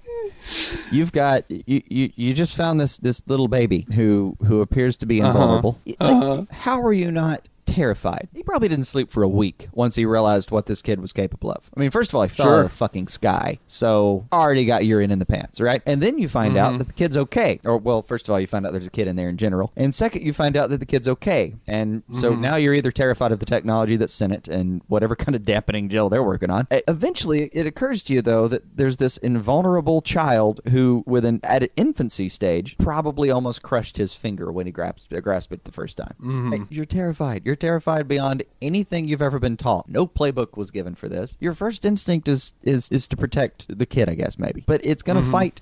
It's going to fight the other instinct to protect the world from this kid. So rather than get all red sun on it and send him off to God knows where, he tries to do the only thing he can. He raises the kid like he was his own and tries to explain to him what a good person would do in any situation, which I suppose is kind of what you do with a kid in general. So he basically just decides to treat it like it's an actual child of his, which is the only retort he could have. Because let's put it this way, if Jonathan Kent was a jackass, if he was raised in, like, American Gangster or something, we would all be fucked. Straight up. I mean, you're not going to... That codex did not have morality coded into it. You have to show him what morality was. So you have to actually, step by step, explain to him why you don't kick cats, why you don't pick on the weak kid, why you defend somebody, why would you let someone make autonomous decisions. All of that you have to explain from scratch. And you have to explain it better than anyone's ever done it before, because at some point, this guy could rule the earth by himself. Sure. And I mean, I understand that concept, but Jonathan Kent goes so far as to do it he does it to an extreme where he's saying, maybe you should have let those kids die. Yeah. Maybe, he's doing not really it with... suggesting it. Look, he's simply saying that he doesn't know either. those kids bullying him at the truck and tractor repair, would it have... I mean, he could have stood up for himself, punched a kid, knocked him out even, held his punch, I doubt the first conclusion anyone's going to jump to is alien. But that is likewise. That's a point I'm going to make with that tornado. If you want to go there, we can do it. You want to jump to the tornado? Yeah. Actually, let's first jump to the truck stop. Guy is sexually harassing the waitress there. Clark decides, well, I could bounce his ass. Judy was boring. Hello. Then Judy discovered ChumbaCasino.com. It's my little escape. Now Judy's the life of the party. Oh, baby, mama's bringing home the bacon. Whoa, take it easy, Judy. The Chumba life is for everybody. So go to ChumbaCasino.com and play over 100 casino-style games. Join today and play for free for your chance to redeem some serious prizes. ChumbaCasino.com. No purchase necessary. Void where prohibited by law. 18 plus terms and conditions apply. See website for details. Okay, round two. Name something that's not boring. A laundry? Ooh, a book club. Computer solitaire, huh? Ah, sorry. We were looking for Chumba Casino. That's right. ChumbaCasino.com has over 100 casino-style games. Join today and play for free for your chance to redeem some serious prizes. ChumbaCasino.com. No purchase necessary. Void where prohibited by law. 18 plus terms and conditions apply. See website for details. But no, I'm sure if I did, everyone would know I'm an alien. So instead, I'm going to go outside and shove all the logs on his truck through his truck and make some bizarre, twisted, modern pop culture art piece. Because that doesn't scream alien. No, I know. I actually now let's I got get nothing on that scene. I would have cut the entire fucking scene. Now let's go ahead. Let's go ahead and get to the tornado. I got nothing on that one. Because the tornado thing. Yeah. Oh, go for it. Go for it. All right. First of all, let's. Okay, I understand he's an adopted kid. We're at some point. I don't want to see it. At some point, he's going to say, "You're not my dad." Whatever. I don't want to see that. especially not from Clark Kent, not between Jonathan Kent and Clark. No. But well, it happens. It happens. We're listening to the conversation, and listening to the conversation, Clark wants to do something special with his life. He wants to do something good. He wants to help people. Jonathan is dead set against it. Jonathan is the one making it personal, first of all. So what? He's saying, so what? Being a farmer doesn't help people? Being a farmer doesn't... Dude, you have a god on your hands. He don't want to feed the damn chickens, buddy. Right. He shouldn't be feeding the chickens. No, this has never been This is part of the movie makes this point very clear. I don't disagree that Jonathan Kent had a terrible plan. In fact, I insist that he didn't have one. All he had was some basic survival instincts and a decent moral code. I guess no plan is better than just sitting around watching everyone die while your son flies around with everyone's genetic code inside of his system. But hey, slightly better. I mean, Superman's not one for having good dads, apparently. No, he has perfectly good dads. He had one that risked everything to give him even a chance at survival, which was better than, he had 0 chance. If he had 0.1 by the time Jor-El was done, he did a good job. That's all he could do. It was fire and forget and hope. That's it. And then he gets according to Jonathan headcanon, Kent, who would have been well within his rights. As soon as he figured out what little Clark could do, would have been well within his rights to scream for 2 weeks at the top of his lungs, and when he finally went so hoarse that the screams died down, call the nearest government agency and pray they knew what they were doing. Right. Could have done that. I wouldn't have blamed him. Hey, I'm not saying he didn't do the right thing initially, but based on Diane Lane's version of Martha Kent, I'm going to go ahead and guess that was her call to not call the government agency, because she seems to be the one that actually has a modicum of common sense when it comes to those two. He's just over here working on a car and looking angrily because he's scared that somebody's going to come for Clark and do what to him. But there are plenty of precautions to take. I understand. He's never tried it. He's never taken his son out back and fired a bullet at him just to make sure. He heavily suspects that his son could take a bullet, but he sure as hell isn't going to go try it. You don't know what he can do. But in relation to the tornado, we have this catalog of knowledge about what Superman's abilities are. Jonathan Kent doesn't. He's flying blind. Jonathan Kent, a tornado pops up, right? And Jonathan Kent tells Clark, get your mom to the overpass. Get all those people to the overpass. Clark could have clearly run and gotten that little girl. While Jonathan was grabbing the little girl, Clark could have made it to the car, got the dog out. Even if something happened, got his foot caught, guess what? He's not going to get his foot caught. He's not going to be hobbled by it. This is yet another instance of Clark probably should have been doing something. And by the way, no one would have jumped to, oh, he's an alien. It's pretty clear. He could have easily gotten that dog out, and no one would have thought, oh, well, clearly he's an alien. He saved a dog from a car. That means that he's not of this world. No, he couldn't have made that run. The only reason Jonathan Kent was so far was it's a good few hundred yards between the car, good couple hundred yards at least, between the car where Kent gets caught and stays and eventually gets taken away from, and the overpass. I'd be willing to get your mom to the overpass. Right. And then he runs and grabs that girl from Kent. Actually, he doesn't. He runs and he's about to go get the dog, and Jonathan says, no, take the girl. I'll go get the dog. The dog was able to make it from the car to the overpass before the tornado swept through. The dog survived. Clark would not have been the only thing that kept Jonathan from getting back and not being the only thing that made it to where he couldn't get back in time was that freaking car fell on top of the other car or whatever it was and hobbled his freaking leg. But he only had to travel that distance once. Clark would have had to travel it back, forward and back. And two things would have happened. Either one, he would have had to go so fast that he would have shown himself. Apparently, Jonathan was willing to die before he let that happen. I don't agree with that philosophy. I really don't. But at least I can make an argument for it staying true to itself. He would have rather died than risk the fact that Clark's adrenaline would have gotten up and he'd have gone faster than he just reasonably should be able to go. He would rather do that. The other alternative is that Clark doesn't go. It actually does, keep his normal human speed, gets down there, and doesn't die in the middle of a tornado. You know what? I would have been a lot better with the whole scene. You haven't tested this. You're not sure your son can make it through that tornado. Again, he does not have the catalog of abilities that we have. He doesn't know. He's never put his son in a fucking tornado to see if he'd survive. Who would do that? And I doubt that it's just happened randomly. So as far as he knows, he would rather not risk. He knows his son's special, but he doesn't know he's that damn special. And he'd rather not risk his son's life by getting him to come. He wants his son to take his mom and get under that overpass.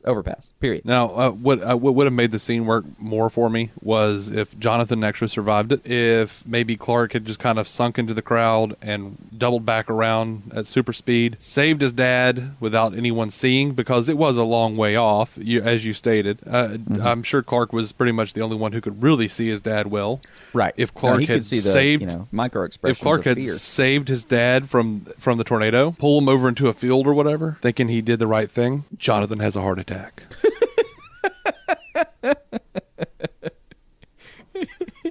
And that would have made it for me, because one of the important things about Jonathan... That sounds terrible. I don't know why that sounds terrible, but it would have played. It could have worked. And now, here's the thing, though. It would have brought in that integral Superman feature. For all my powers, I still couldn't save him. It's an important lesson for Clark. You cannot save everyone. And that was a lesson we were sorely lacking in this movie. No, it would have put a macabre twist. Because he needed to understand how fragile human life was, and it's not like he's going to learn it by cutting his hand someday. That's just not going to happen. He has a basic idea of how fragile human life is. And I've said this from the beginning, because originally it was argued that it was really fucking stupid for Jonathan to go back for a dog. Well, no, the hell it's not. Yeah. I don't want to live on an Earth where Superman wouldn't go back for a dog. I don't want to live on an Earth where the concept that every part of your family, even that little dog you bought at the shelter, is worth protecting.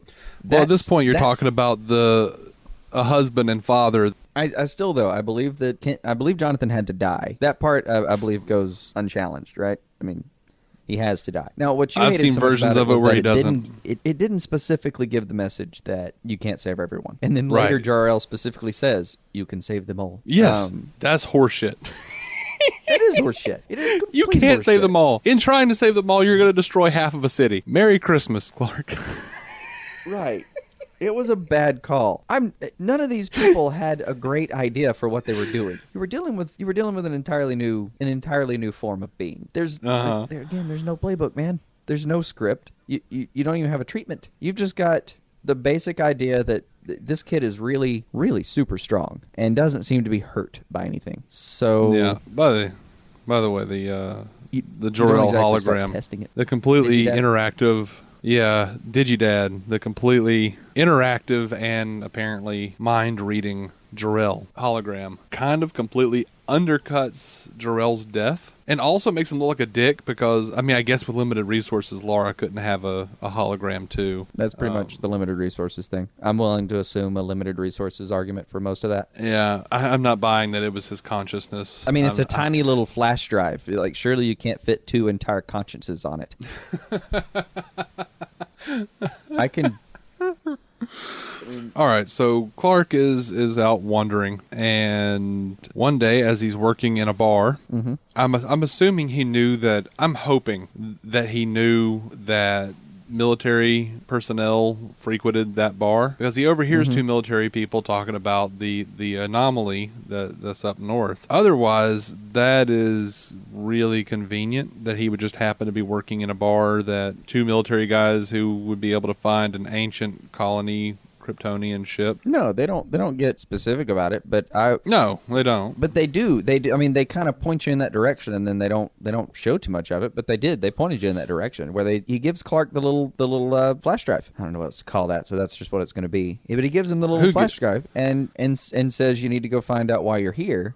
Well, right. It looks like some 20 years have passed at that point. I firmly believe that he has spent every single waking moment trying to find leads, and that we were there for one night when he got a job as a busser in that stupid bar because he knew that people were going to be there because they're out in the cold, and he knew that's an outpost that people choose sometimes, and people talk a little freely in a bar. Like, I believe he was doing honest to God detective work at this point. All right. Now I would have liked. It is possible and somewhat feasible. He's had 25 years to... Probably 25. No, 20. Anyway, he's had a good 20 years to... I doubt he was out... This isn't Bruce Wayne we're talking about. He's not... Even that's stretching it a little bit. No, that's why it took him 20 years. Bruce would have figured this out in 2. No, this is... How the hell did he get a job? 15 minutes with a back computer. How the hell did he get a job working with a very secretive company out in the middle of nowhere on a high-risk government top secret outpost? Like, he's the one. Clark is the one that gets Lois's bags from like the helicopter when she shows up. He is, and he seems like he's been there for a while. So, putting aside the fact that we don't know how the hell he got that job, why did he wait until the reporter was snooping around? to go and look for that, to go burrow a big hole with his heat vision into the ice so he could find that ship? He didn't wait for a reporter to be sneaking around. There's no time frame, mind you, between him being a busboy and, by the way, and I can't think of a way to train humility into somebody that's going to have to be Superman greater than being a busboy at a truck stop. I have bus tables. It is not a fun experience. It's one of the least rewarding jobs I've ever actually experienced. I've done it too, and I don't disagree with any of that. Because your job's never done. People are always finished. Well, anyway, Clark needs to bus tables because Jonathan didn't instill any of that in him. No, I saw it as like him trying to balance the weights of the litter he will be creating later. Yeah. Him doing a little cleaning makes sense. All right, so look, if this is, if you're saying that he overhears those guys and he thinks, okay, cool, time to quit this job. I assume he just didn't bother even calling into work the next day and split and immediately went to that outpost and started applying for jobs. Found some weaknesses. He's probably, and think about it, he's Superman. He can sit around. Say he goes to the outpost. He can sit a couple miles from the outpost and sit there and listen to everything they're saying until he hears someone talk about staffing and what kind of needs they'd have for staffing and who they'd like to see. And he can fill that sheet of paper out exactly the way he wanted. Sure. Okay. That could make sense. Again, I hate how much headcanon we have to create. I know there's a lot of headcanon, but they weren't, it's 2 hours and 20 minutes with a good 2 hours and 23 minutes, I think, with a good 13 minutes worth of credits on either end. So you've got like 2 hours and 10 to tell me the story of Superman. All right. So are you saying that was his first day of work then? Proper? No, I'm saying he probably had been there for a while. That there wasn't, they didn't make it look like he went from being a busboy to being at that job like next week. But he did have a low-level job. He hadn't been there long. They had him taking bags off a plane. I'm saying though, if he had been if that was his first day and he just happens to be starting his first day with Lois showing up, that's a rather big coincidence. But if, like you surmise, and I'm going to assume this, he had been there for a while. At least a minute. I'll say a month. Yeah. Why the hell did he choose the day that a reporter was snooping around to go looking for the damn ship? He didn't choose that day. He's been, instead of sleeping at night, he's been getting up every night and going out there and eye tunneling. That's what he's been doing every night. Okay. Or at the very worst, he's been hanging around, again, doing his little I can hear everything bit until he finally heard something. Now, it is a giant coincidence that Lois shows up at this time. I can't do anything about that. He couldn't hold off. He's waited 20-something years. He can't hold off until she's gone. No. He's waited 20-something years. I'm not holding off because some snooty reporter's back there. He's willing to bet that he can out skulk a military outpost. He's not worried about some reporter. He's sneaking off in the middle of the night and tunneling through stuff they're doing research on. She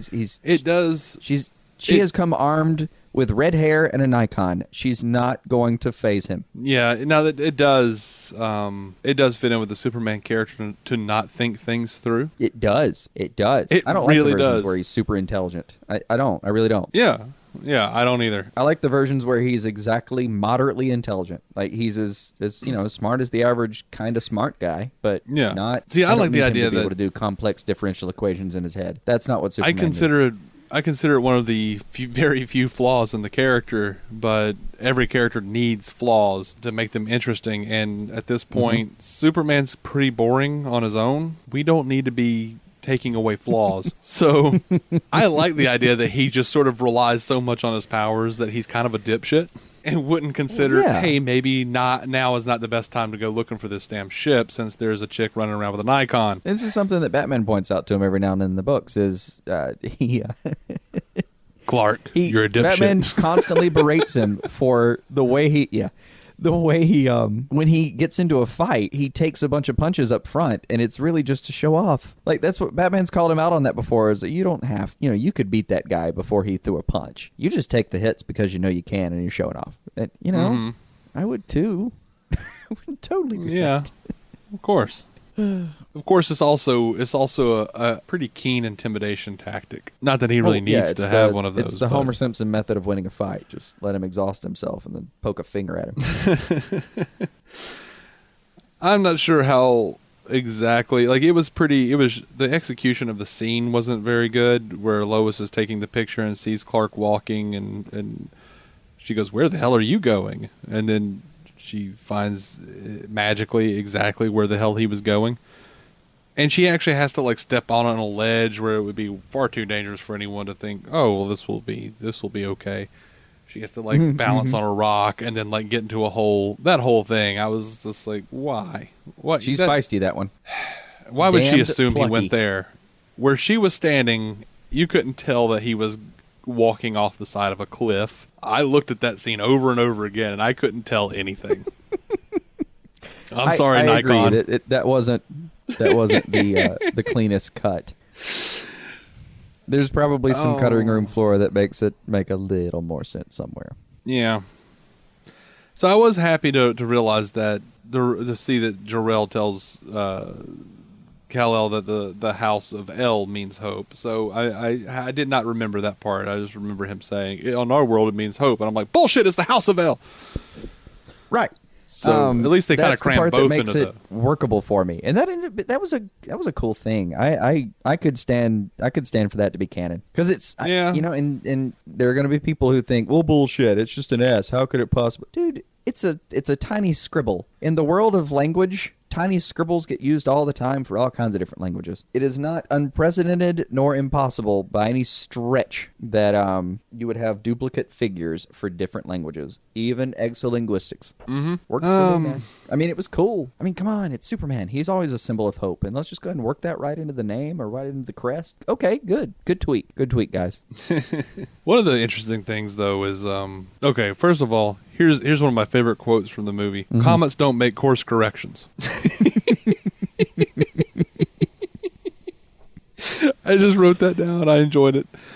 It's a pretty succinct way of yeah, it was good. One thing that was interesting though was that popping back over to Pa Kent when those bullies were picking on him and they run away or whatever, and Pa tells them, whatever you decide, whoever you decide to be, good or bad, he's going to change the world. Pa Kent in this movie goes from being a complete coward to being incredibly, it's not even uplifting. The shit that he says to Clark is not uplifting. It's very like, you were going to change the world. You're going to change everyone's minds about everything and blah, blah, blah, blah, blah. He's putting a lot of burden on this kid. And maybe it could be argued that with that level of power, you need to burden a child with that. To make sure that he understands. He's not even saying that. Yeah, I agree. I mean, that I would argue that all day. But at the same time, because he's not even going to tell him that you are going to have to go through a lot of effort. He's not telling him you're going to have to do 8 years at Harvard, another couple at Oxford to get your degree so that you can come back, work hard for 35 years, and eventually maybe be the president. No.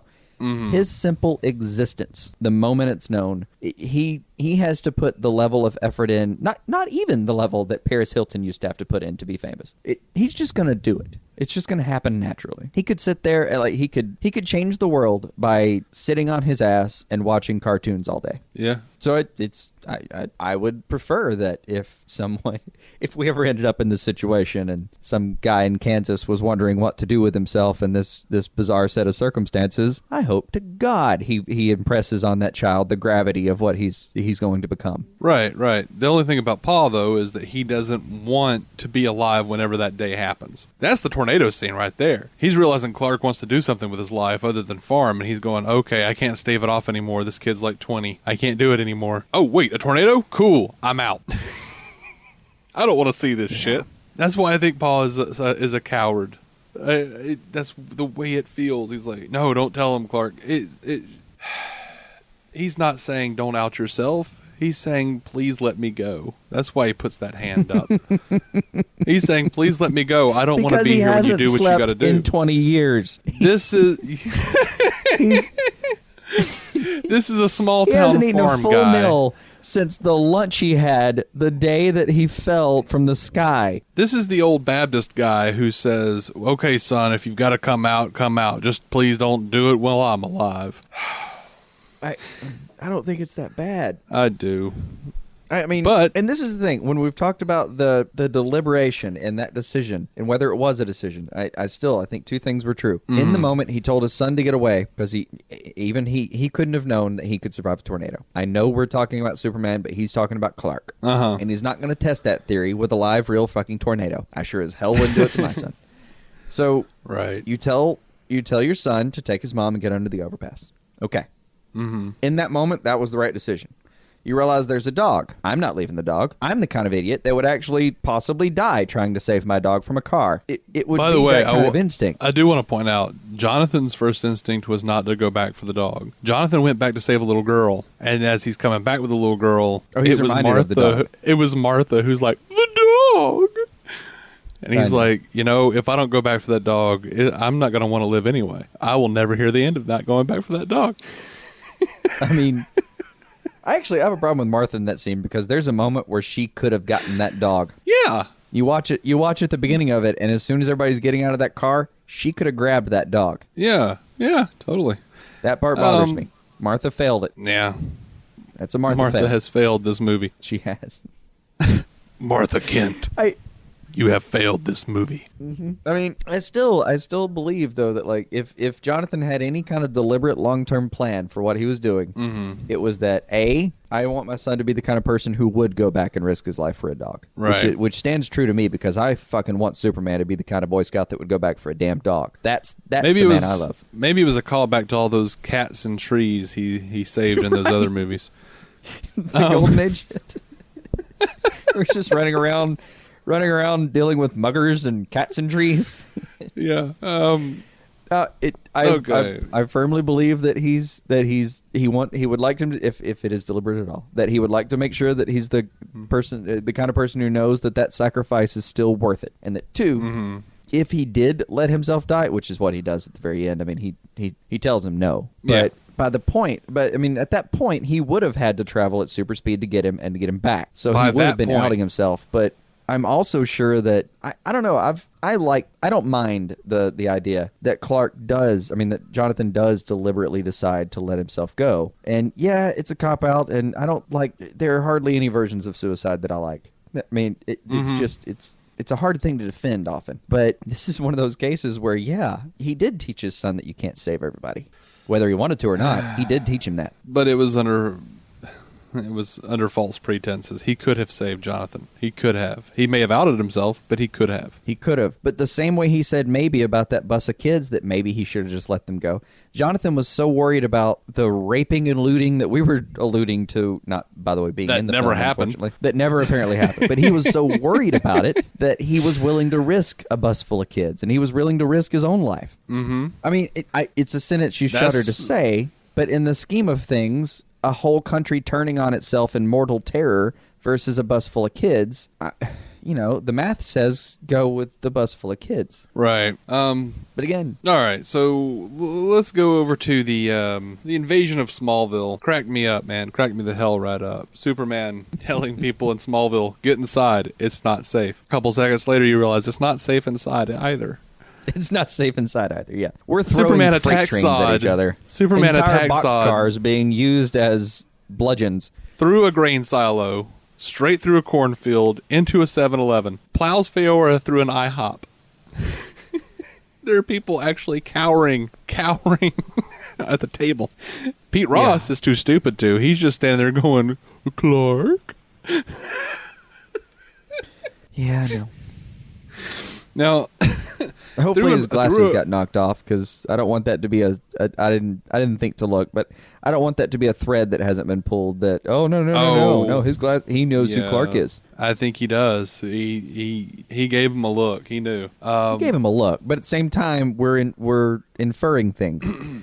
I would give anyone who flew into my fucking establishment, breaking down an entire wall, and that anything deserves a look like that.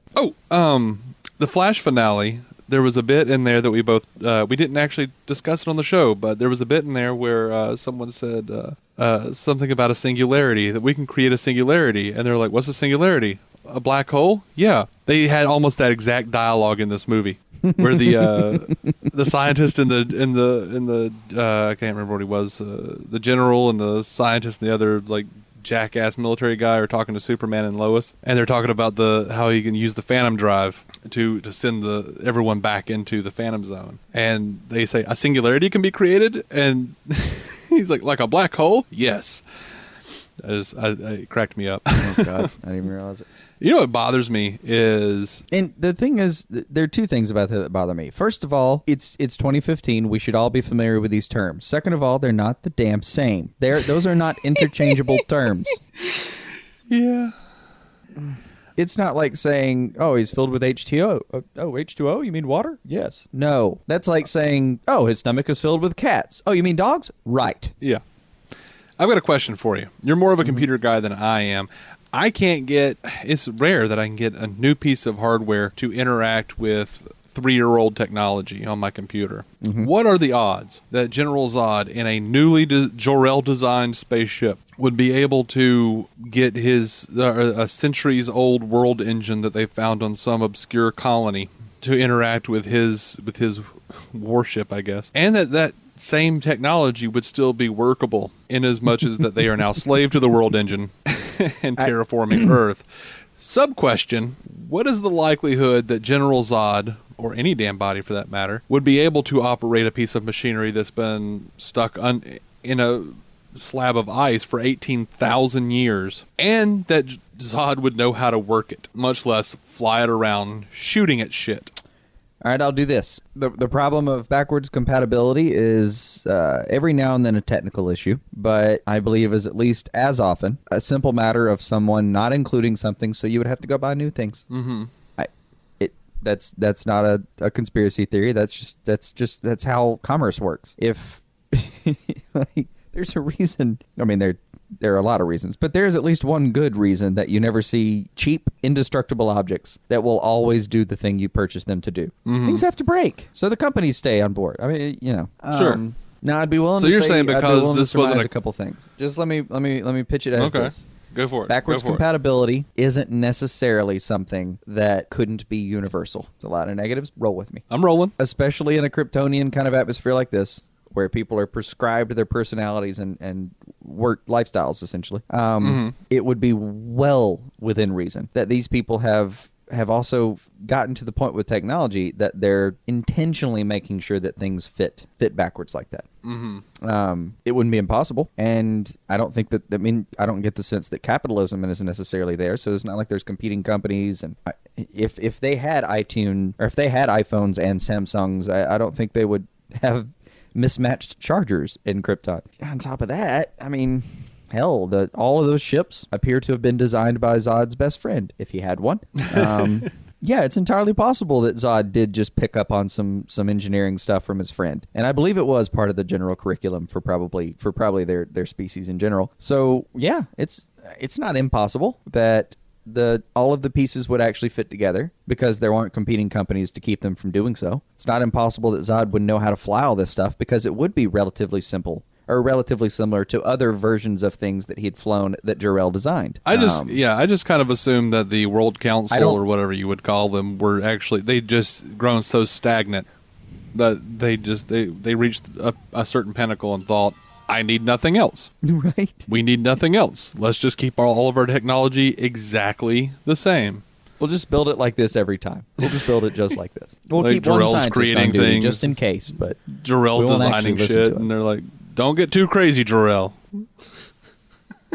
we That's like actually our what they do to interfaces him on several occasions. You go back and look at a lot of these stories, and a lot of the stories that actually focus on Jor-El, and that is exactly what the fuck they do to him. He'll come out and he'll design something that could save this or that or whatever. But if it'll be that simple. Like if he'll come out with a device that would stop, a certain crop from dying or whatever the hell it is, but it would replace a certain amount of jobs with that machine or process or whatever it is he's designed. And the council will tell him, no, those people have jobs. That's what they were born for. That's how our economy goes. It's a great invention. Good job. Go back to your hole. Yeah. They do that shit. No, they did mention briefly, like Zod mentions, because the little Jor-El hologram is talking to him and saying, we could coexist with these people. You don't have to release the world engine and all that shit. And Zod goes, well, and what? Well, our people would suffer for years, with his lisp. Or the people would suffer for years and blah, blah, blah. But they would be gods, Zod. They would be gods.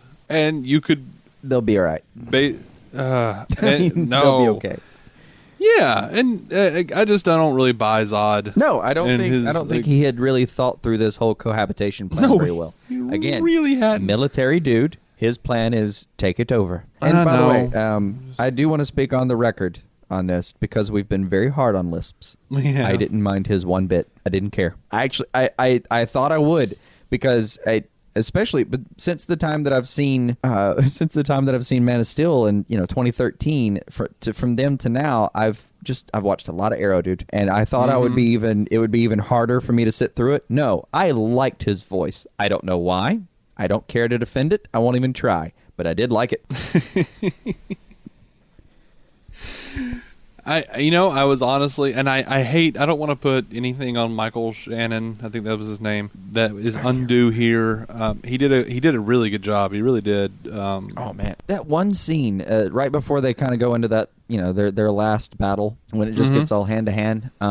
Yeah, he completely sells me on. Like, I felt bad for him for a second because that is he was designed to keep his race, and that dude took all of it from him.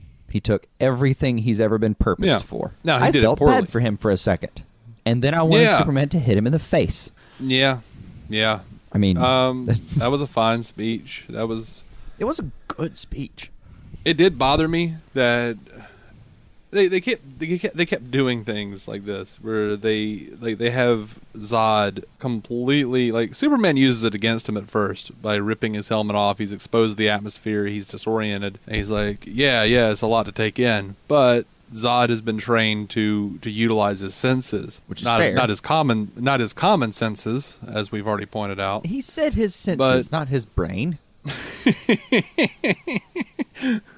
He didn't say I was trained in world engineering and I was trained in diplomacy and how to assess another species when trying to take over their... No, he didn't even read Hitchhiker's Guide to the Galaxy on the way over, for God's sake, man. I want a slight retcon of this movie. I want them to go back and shoot another scene. Just an addition where at the very beginning when he cocks his head at Jor-El and says, "Don't do this, El." I want him to follow that up with, "Me not think he's so good." No, that's the one good, like, the one, I don't know, the most solid idea, I suppose, Zod has the entire movie. The most defensible single thought he has when he tells Jor-El, "Then join me." He's absolutely right. That man is going to need a cabinet, and he better have Jor-El on it. Yeah, he's not wrong there. I think Jor-El is in the wrong. Because he could have gone along with it and then eventually by even asking convinced him that, he knows that he's just not quite really smart enough to smart this whole thing out with his brains. All right, so Zod gets a hold of Cal's ancient ancestor ship, and Superman flies in and decides to save the city by blasting the ship and destroying the Genesis chamber. And of course, subsequently, the ship goes down and destroys the city. That just bothered me. Well, everything about that was one of those points we both agreed on. No matter how at odds we got on any given point in this film, we have always agreed that people died. Had to have. Lots of them, and that just a giant WTF. By That's the way, why I was so happy. I did say that I would get to Jenny Olsen, but I don't think I will because I can't be bothered. That's exactly my... I don't know. That was exactly where I felt about it anyway. She and Morpheus and Baldy, like, I could have done... I didn't need any of that. I don't even know why it was in the movie. It made the movie at least 5, 6, 7 minutes longer. Didn't need any of that. I know. Although, I have to question Morpheus, Perry White, when he says, "Okay, we're leaving the building now." Oh, wait, what? Really? When the world engine is destroying everything around you and has been for like 2 hours, and now you're deciding, okay. Oh, now you want to be on foot. Okay, yeah. No, I'll give him this, though. Fishburne? Yeah. I didn't care about anything in this film. I could have gone without Perry White entirely. That entire Daily Planet staff. Yeah. Whatever, man. Yeah. But that man looked steely when he was looking at that woman's eyes. He's sitting there looking at the girl and just... one of the biggest problems with this movie is that they didn't give him enough to do. That's all there is to it. But the way he's looking at her, there's some combination of sorrow that they're going to go and confidence that they're going out the right way, I guess. And just... It's some weird combination of this is never going to be okay and this is all going to be okay. And he did it with one steely gaze. Bless him, dude. I mean, I think I've given that same look to Philly cheesesteaks. I know.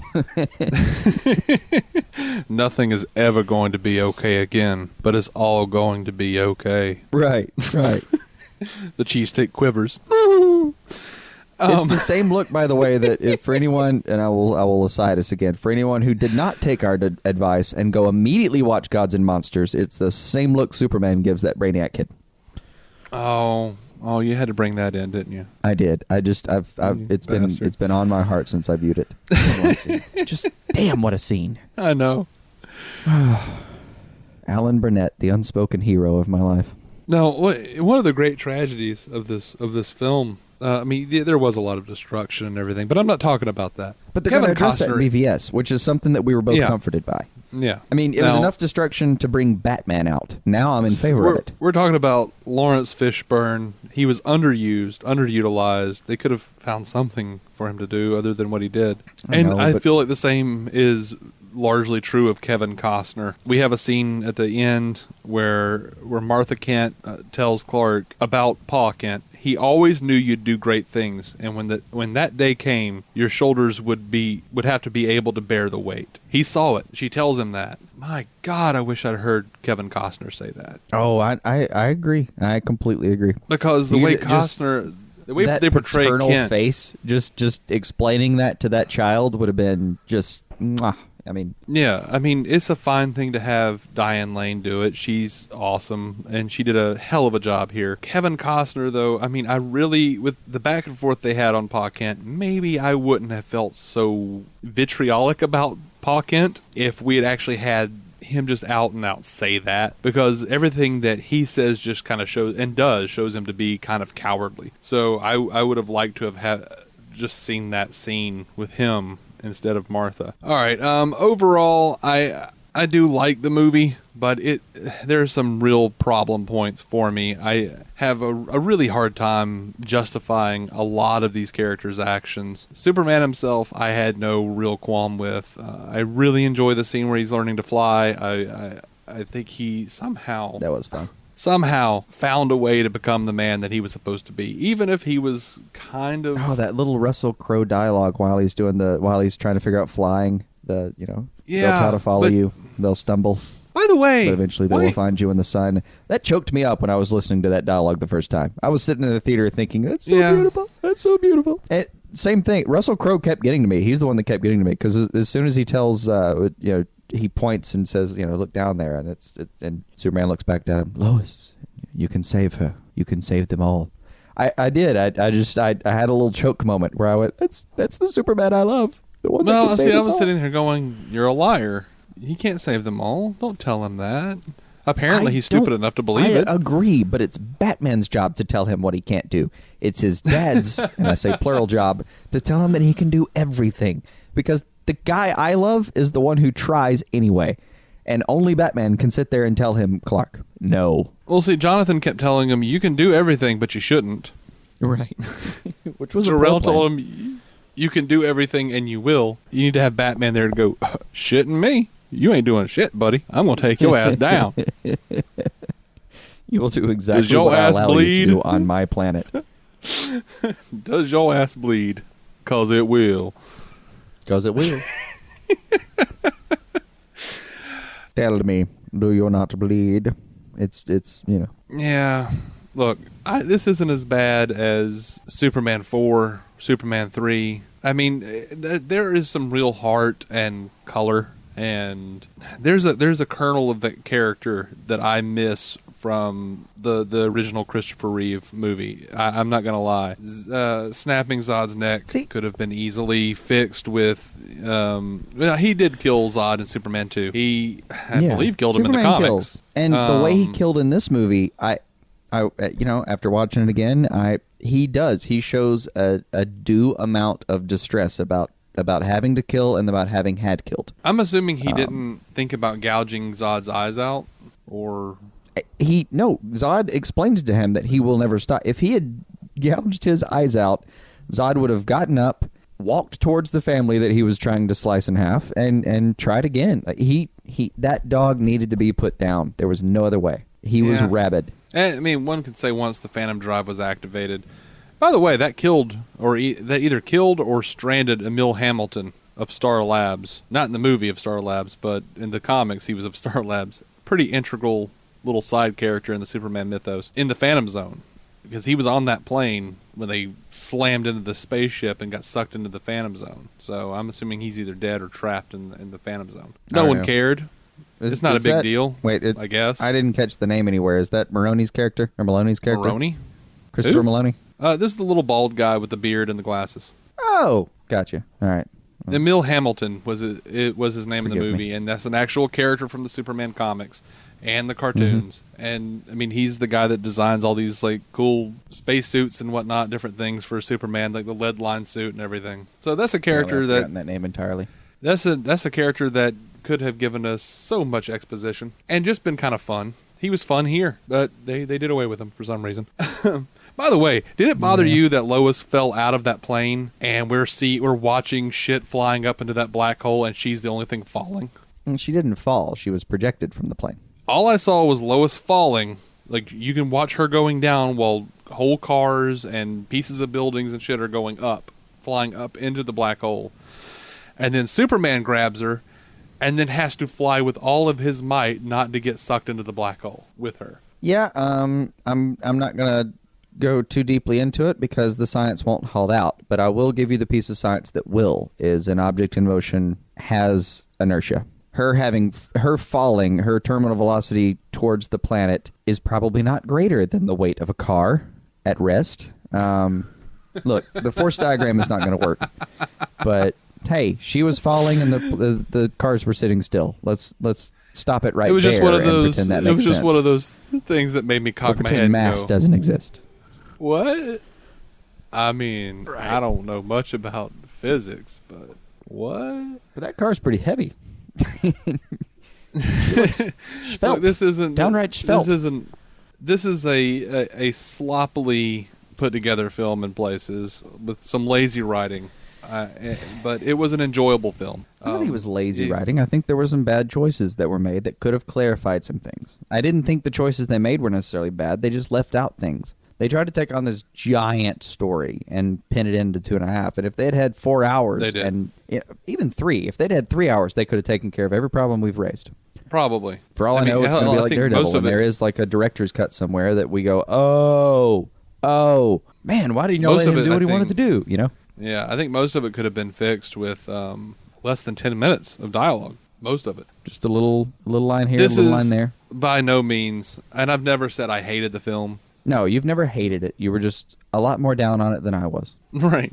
So it's a fine start to a cinematic universe. I really hope there's some more humor, some more lightheartedness in the future. Kind of guessing that's going to be in Suicide Squad because I don't really see much for that in Batman versus Superman. If you give me 2 hours of Suicide Squad with no jokes, I will walk out of that film. I will walk out around the hour mark. Right. And I'm not saying I'm wanting classic World's Finest with like Batman and Superman playing softball and that's how they're fighting or something like Batman versus Superman on the baseball diamond. I'm not looking at that. I don't want to. I don't need a pickup basketball game. But it's something, and we're going to get into. I think it's next week. We're getting into DCAU. We're trying to point out. First of all, how well the DCA universe has handled this material, and second, because there's nothing coming out, and if any listeners haven't caught up on it, it's a damn fine thing to do. Go yeah, next week? You're right. But anyway, do that. The point is a couple of lines like I believe it's Batman, Superman, Public Enemies. I want to say what's the line? I think it's Superman saying, "Well, at least they were bad villains." You remember this line? What is it? Yeah, the Superman and Batman. Well, they've both been wounded by kryptonite and an explosion, respectively. And they're in the sewers carrying each other. It's really amazing. They're both carrying each other back to the Batcave, both sort of just leaning on each other, both hurt. And they're just kind of talking like old friends would, and Batman's, of course, being stoic, and Superman just kind of looks over and goes, "Whatever happened to Magpie?" And Batman goes, the villain? He's like, "Yeah." And he's like, "She died." And Superman says, "Why can't the good villains die?" And Batman goes, "Clark, what the hell is a good villain?" Right. That kind of back and forth, I'd love it. I would really love it. And I hate to run a piece of dialogue or try to recap a line for line for anybody, but please take our poor remembrance and Dave's better remembrance of the scene and use it as an instigation to go back and watch the DCAU stuff. Well, I mean, those are the DC animated movies. Those aren't technically part of the DC animated universe as far as Batman the Animated Series, through Justice League Unlimited. No, they're separate things, and that's 2 shows. Over the next 2 weeks, that's 2 episodes worth of material. Essentially, we're doing is on one of them we're going to address the movies, and in the other one we're going to address the sort of television universe that in a couple of cases did bleed over into the movies. All right, so Man of Steel, I'm gonna stick with my original rating of about 5.5 out of 10. Bollocks. It had some hiccups, man. Some real hiccups. I know it had some hiccups, but bollocks. 8.5. 8.5. 8.5, Jason. 8.5. Well, I mean, I'm looking at, I would rate Thor as like a 6. Thor was more enjoyable than Man of Steel. Your rating system is always much higher. much more critical than mine. I mean, if Avengers is like a 9 out of 10 or an 8.5 out of 10, and Winter Soldier is a 9 out of 10, I mean, you've got to. Anyway, those are just different versions of mid-level 9s for me. These are just numbers that I'm cooking up. I'm not. I'm no metric. I'm no Walter White over here in terms of in terms of movie ratings. There's no metric. There's no genuine statistic. Now, there's not.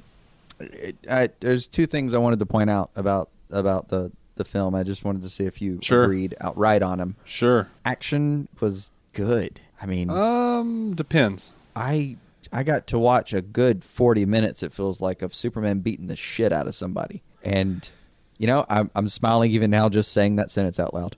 Really. Here's the fun thing. From the point where Zod is kneeling and rushes Superman to the point where Superman breaks his neck, it's only about 5 minutes. I know, but I it actually seemed like looked forever. at I kept thinking, are they still fighting? This is awesome. Yeah, and is that good or bad? Because I was bored by it. And it had, to me, it had the same problem I was that... thinking two things. One, oh my God, they're still fighting. That's great. And on the other side, oh my God, they're still fighting. I have to pee. I mean, we were like two and some change hours in, and I was in a theater, and I had to go, so... Yeah, to me it had a lot of the problem, especially when Zod actually, once they're up on that scaffolding or whatever it was, and Zod sheds his ceremonial wear, and he's basically wearing exactly what Superman's wearing. I had a real problem after that, because it was like the Transformers movies. I can tell that things are hitting each other, but I don't know what. No, that's the thing. You look closely at this action. I mean, I'm not saying it's beyond scrutiny, but it's damn tight. Where they lost us on some of the emotional development of some of these characters and some of the motivational development, they did not phone in that fight. Everything has a purpose. You don't just see a couple of shaky lens flare scenes of somebody hitting somebody, and there's the shaky camera and all that crap. No, this is a staged, choreographed act. Mm-hmm. It actually it holds up to scrutiny a little bit better than I thought it would have, because I thought a couple of demigods hitting each other would just basically be a not even Roadhouse level of choreographed action. But no, this was very deliberate. The movie as a whole, I feel like, holds up better than I remember it holding up. And I think I'm not one to sit around bemoaning the loss of certain my past movies and whatnot, because God knows the Christopher Reeves movies, even I love the first 2, but they had real problems, like bigger problems than what were in Man of Steel by far. And I can't really attest to them, because I haven't watched them as an adult, and I know I watched them as a kid, but I haven't really gone back for them. And my family tells me that at some point they did take a tiny little 3-year-old Jason to the movie theater in full Superman get-up, complete with cape. And I sat there and just hung my jaw for an hour and a half watching Superman on a screen. I don't remember that. I believe it. I believe it. But I don't remember that. And I couldn't even. You had to point out to me that if it was the same movie that I was thinking I was watching at that point, that I would be apparently 12 years older than I am. Mm-hmm. Now, I mean, my memory is shaky. I think one of my big arguments comes down to, if it ain't broke, don't fix it. And there were definitely a couple of things that were not broke from previous iterations of Superman that they decided that they were going to fix, and it didn't sit too well with me. But as a beginning for the universe, I mean, hell, let's do it. I'm on got board. a lot of play in it, a lot of legs on But that. to be fair, I felt the same way about Ryan Reynolds' Green Lantern. So had some problems, but I wasn't kicking it out of bed, man. I don't know what to tell you. I mean, but in that case, you're just sitting there going, "But it's Ryan Reynolds as Green Lantern, so we can work with this, right?" And the cat playing Sinestro killed it. So can't we just? I know it didn't make back its money, but can't we just? No, okay. Can't just write that off and build up. No, let's double down. Can we not? We're going to double down on this, right? No. Okay. Can't we just say it was bad marketing? Right. Come on, please. Okay. But yeah. In all fairness, the studio is going, "I'm sorry, I don't know what to tell you. We tried it, and we tried it with Ryan Reynolds. What do you want from me?" Okay. Yeah, those studios are just handing us ledgers of numbers and going, windmills, windmills, windmills, and windmills. I just realized our listeners won't know anything about that. And they can continue doing so until they've watched all of Futurama with the fervor that I have. I will deign to explain that on a future date. Or I can just help them out. Go to YouTube, type in Futurama. Windmills do not work that way. You'll find your answers. We've turned it into a shorthand. We have turned it into a shorthand. I demand you not use YouTube. I think you should watch every episode back to back, but that's a different conversation. Oh, I think you one should more too. Thing I want to mention. Okay. Dear God, this needs to wrap up. The music. The music. Score. Uh-huh. That score was incredible. I believe the term you used was unimpeachable. I stand by it. I feel a little better about it than I did at one time.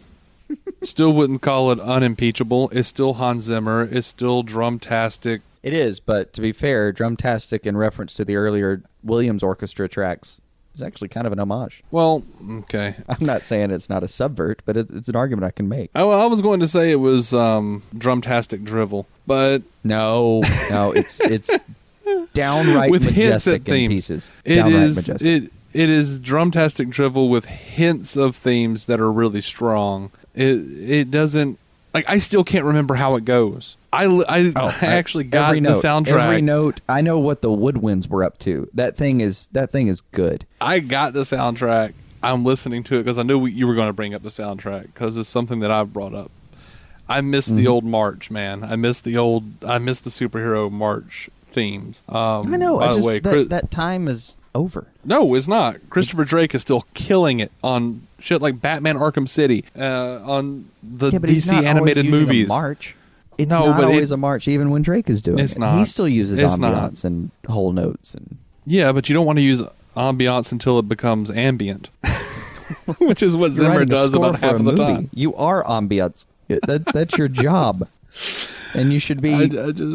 You should actually be less subtle than color correction, but okay, whatever. Maybe not. I mean, in terms of things of things you should notice as a viewer, there's all this stuff up front, like casting, like stuff where you go, "Oh man, that guy does look like Superman." Yeah, that kind of stuff. The stuff that'll pull you out of the movie. And then somewhere on your check-down list, it eventually gets down to music. I should notice there's music, and I should appreciate the music, but I shouldn't be like sitting there listening to it singly. It should be contributing to the scene. And then, then we've already discussed the post-production problems. Yeah. I don't know. I mean, that falls on the checklist. I'm willing to. I mean, this by no means anywhere near the most important thing for me in a movie. I kind of miss the old John Williams, Danny Elfman style of doing things in terms of score. I understand. I miss Shirley Walker. I do too. I like each character to have their theme, and it doesn't always have to be an outstanding in your face. There are ways to loop it and change it and give it different nuances. They obviously did for this film, though. I mean, that the main theme, and it really isn't. It's not something I could sit here and hum. We'd have to have a good 10 seconds of me humming to get across the idea of which theme I'm talking about. But if you know it and you know which one you're listening to, it's the main Superman theme, and there are variations on that theme throughout the movie, and they're all tasteful. Damn him, Zimmer did a fine job. fine job of making sure those themes sounded fresh every time they came up a little bit, making sure that they were repetitive when they were supposed to be. I mean, when she's giving birth to Superman, and you hear the Superman theme, and then as he's learning to fly, you hear it a little more clearly. You can follow that piece of music straight through the film, and it develops throughout the film. Develops the same way he's turning into Superman. It's freaking. Which part of the theme was the Chris Cornell music? That was an aside. I'm not sure Zimmer recorded that one. That was Angry Hobo Superman. It was Angry Hobo Superman. And for those in the world who think that was Pearl Jam, get your ears straight. That was Cornell. Stealing jackets and shit out of the back of people's cars. By the way, I wish he leave was it for an uncovered. after credits. Leave it for an after credit scene. I'm pretty sure those people, if he had just come up and been like, "Hey, I just survived a shipwreck. Can you help me?" They would have given him the jacket. But, once he's actually Clark Kent and he's actually making money, I would have liked to have seen an after credit scene where he just kind of goes back and puts those clothes back or given them a few $100s or something. Just something to be like, this is a patently good man. But I guess Superman don't care about stealing somebody's coat. Wouldn't have minded a stinger one bit where he just flies over to that town and drops down and unlocks the back of their car and puts some brand new folded pressed clothes in there and flies away. Yeah. That would have been fine. I mean, I'm not judging him for what he was doing. He's not scared mortally. I mean, he just survived. He knows that he's basically invulnerable. But he is scared of being discovered. So scuttling away with someone's laundry at that point, I'm not even going to blame Superman. I will. All right. I mean, he needed to cover up. His pecs alone are worth hanging a different eye at and pointing out to somebody across the street. It would have been a 16-year-old girl or something that noticed him and blew the whole damn thing up way too early. Yeah, and look, man, I say this as a straight man. Did he really need to cover up?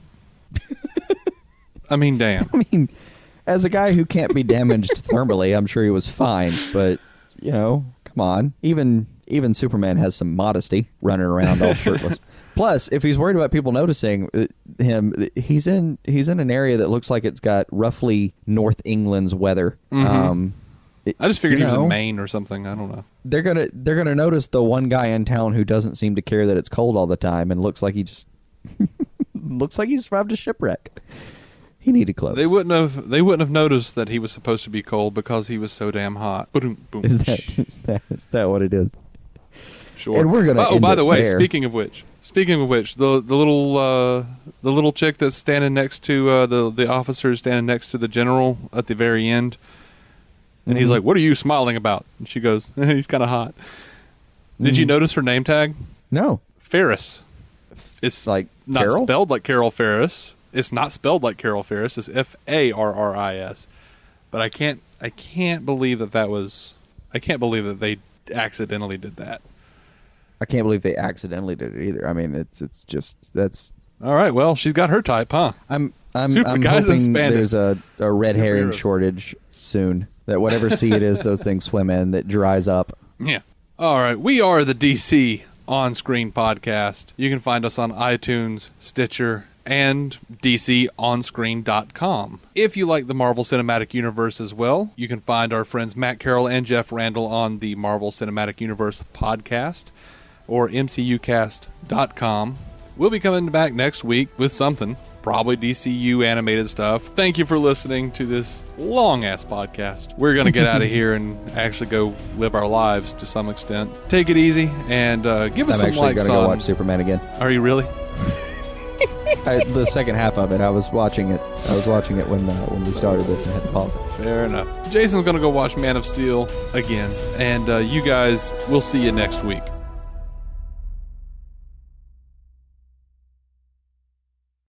Are you ready for a rewarding career in the electrical industry? Quality Electric of the Coastal Carolinas, QECC, is looking for qualified electricians and electrical helpers to join its Charleston team. QECC offers guaranteed full-time hours, make up to $30 per hour with possible performance bonuses and career growth opportunities. Enjoy benefits like health insurance, dental and vision coverage, 401k plans, and more. If you're a motivated, experienced electrician, this job is for you. QECC is an equal opportunity employer. For all job inquiries, send email to hr@qeccinc.com.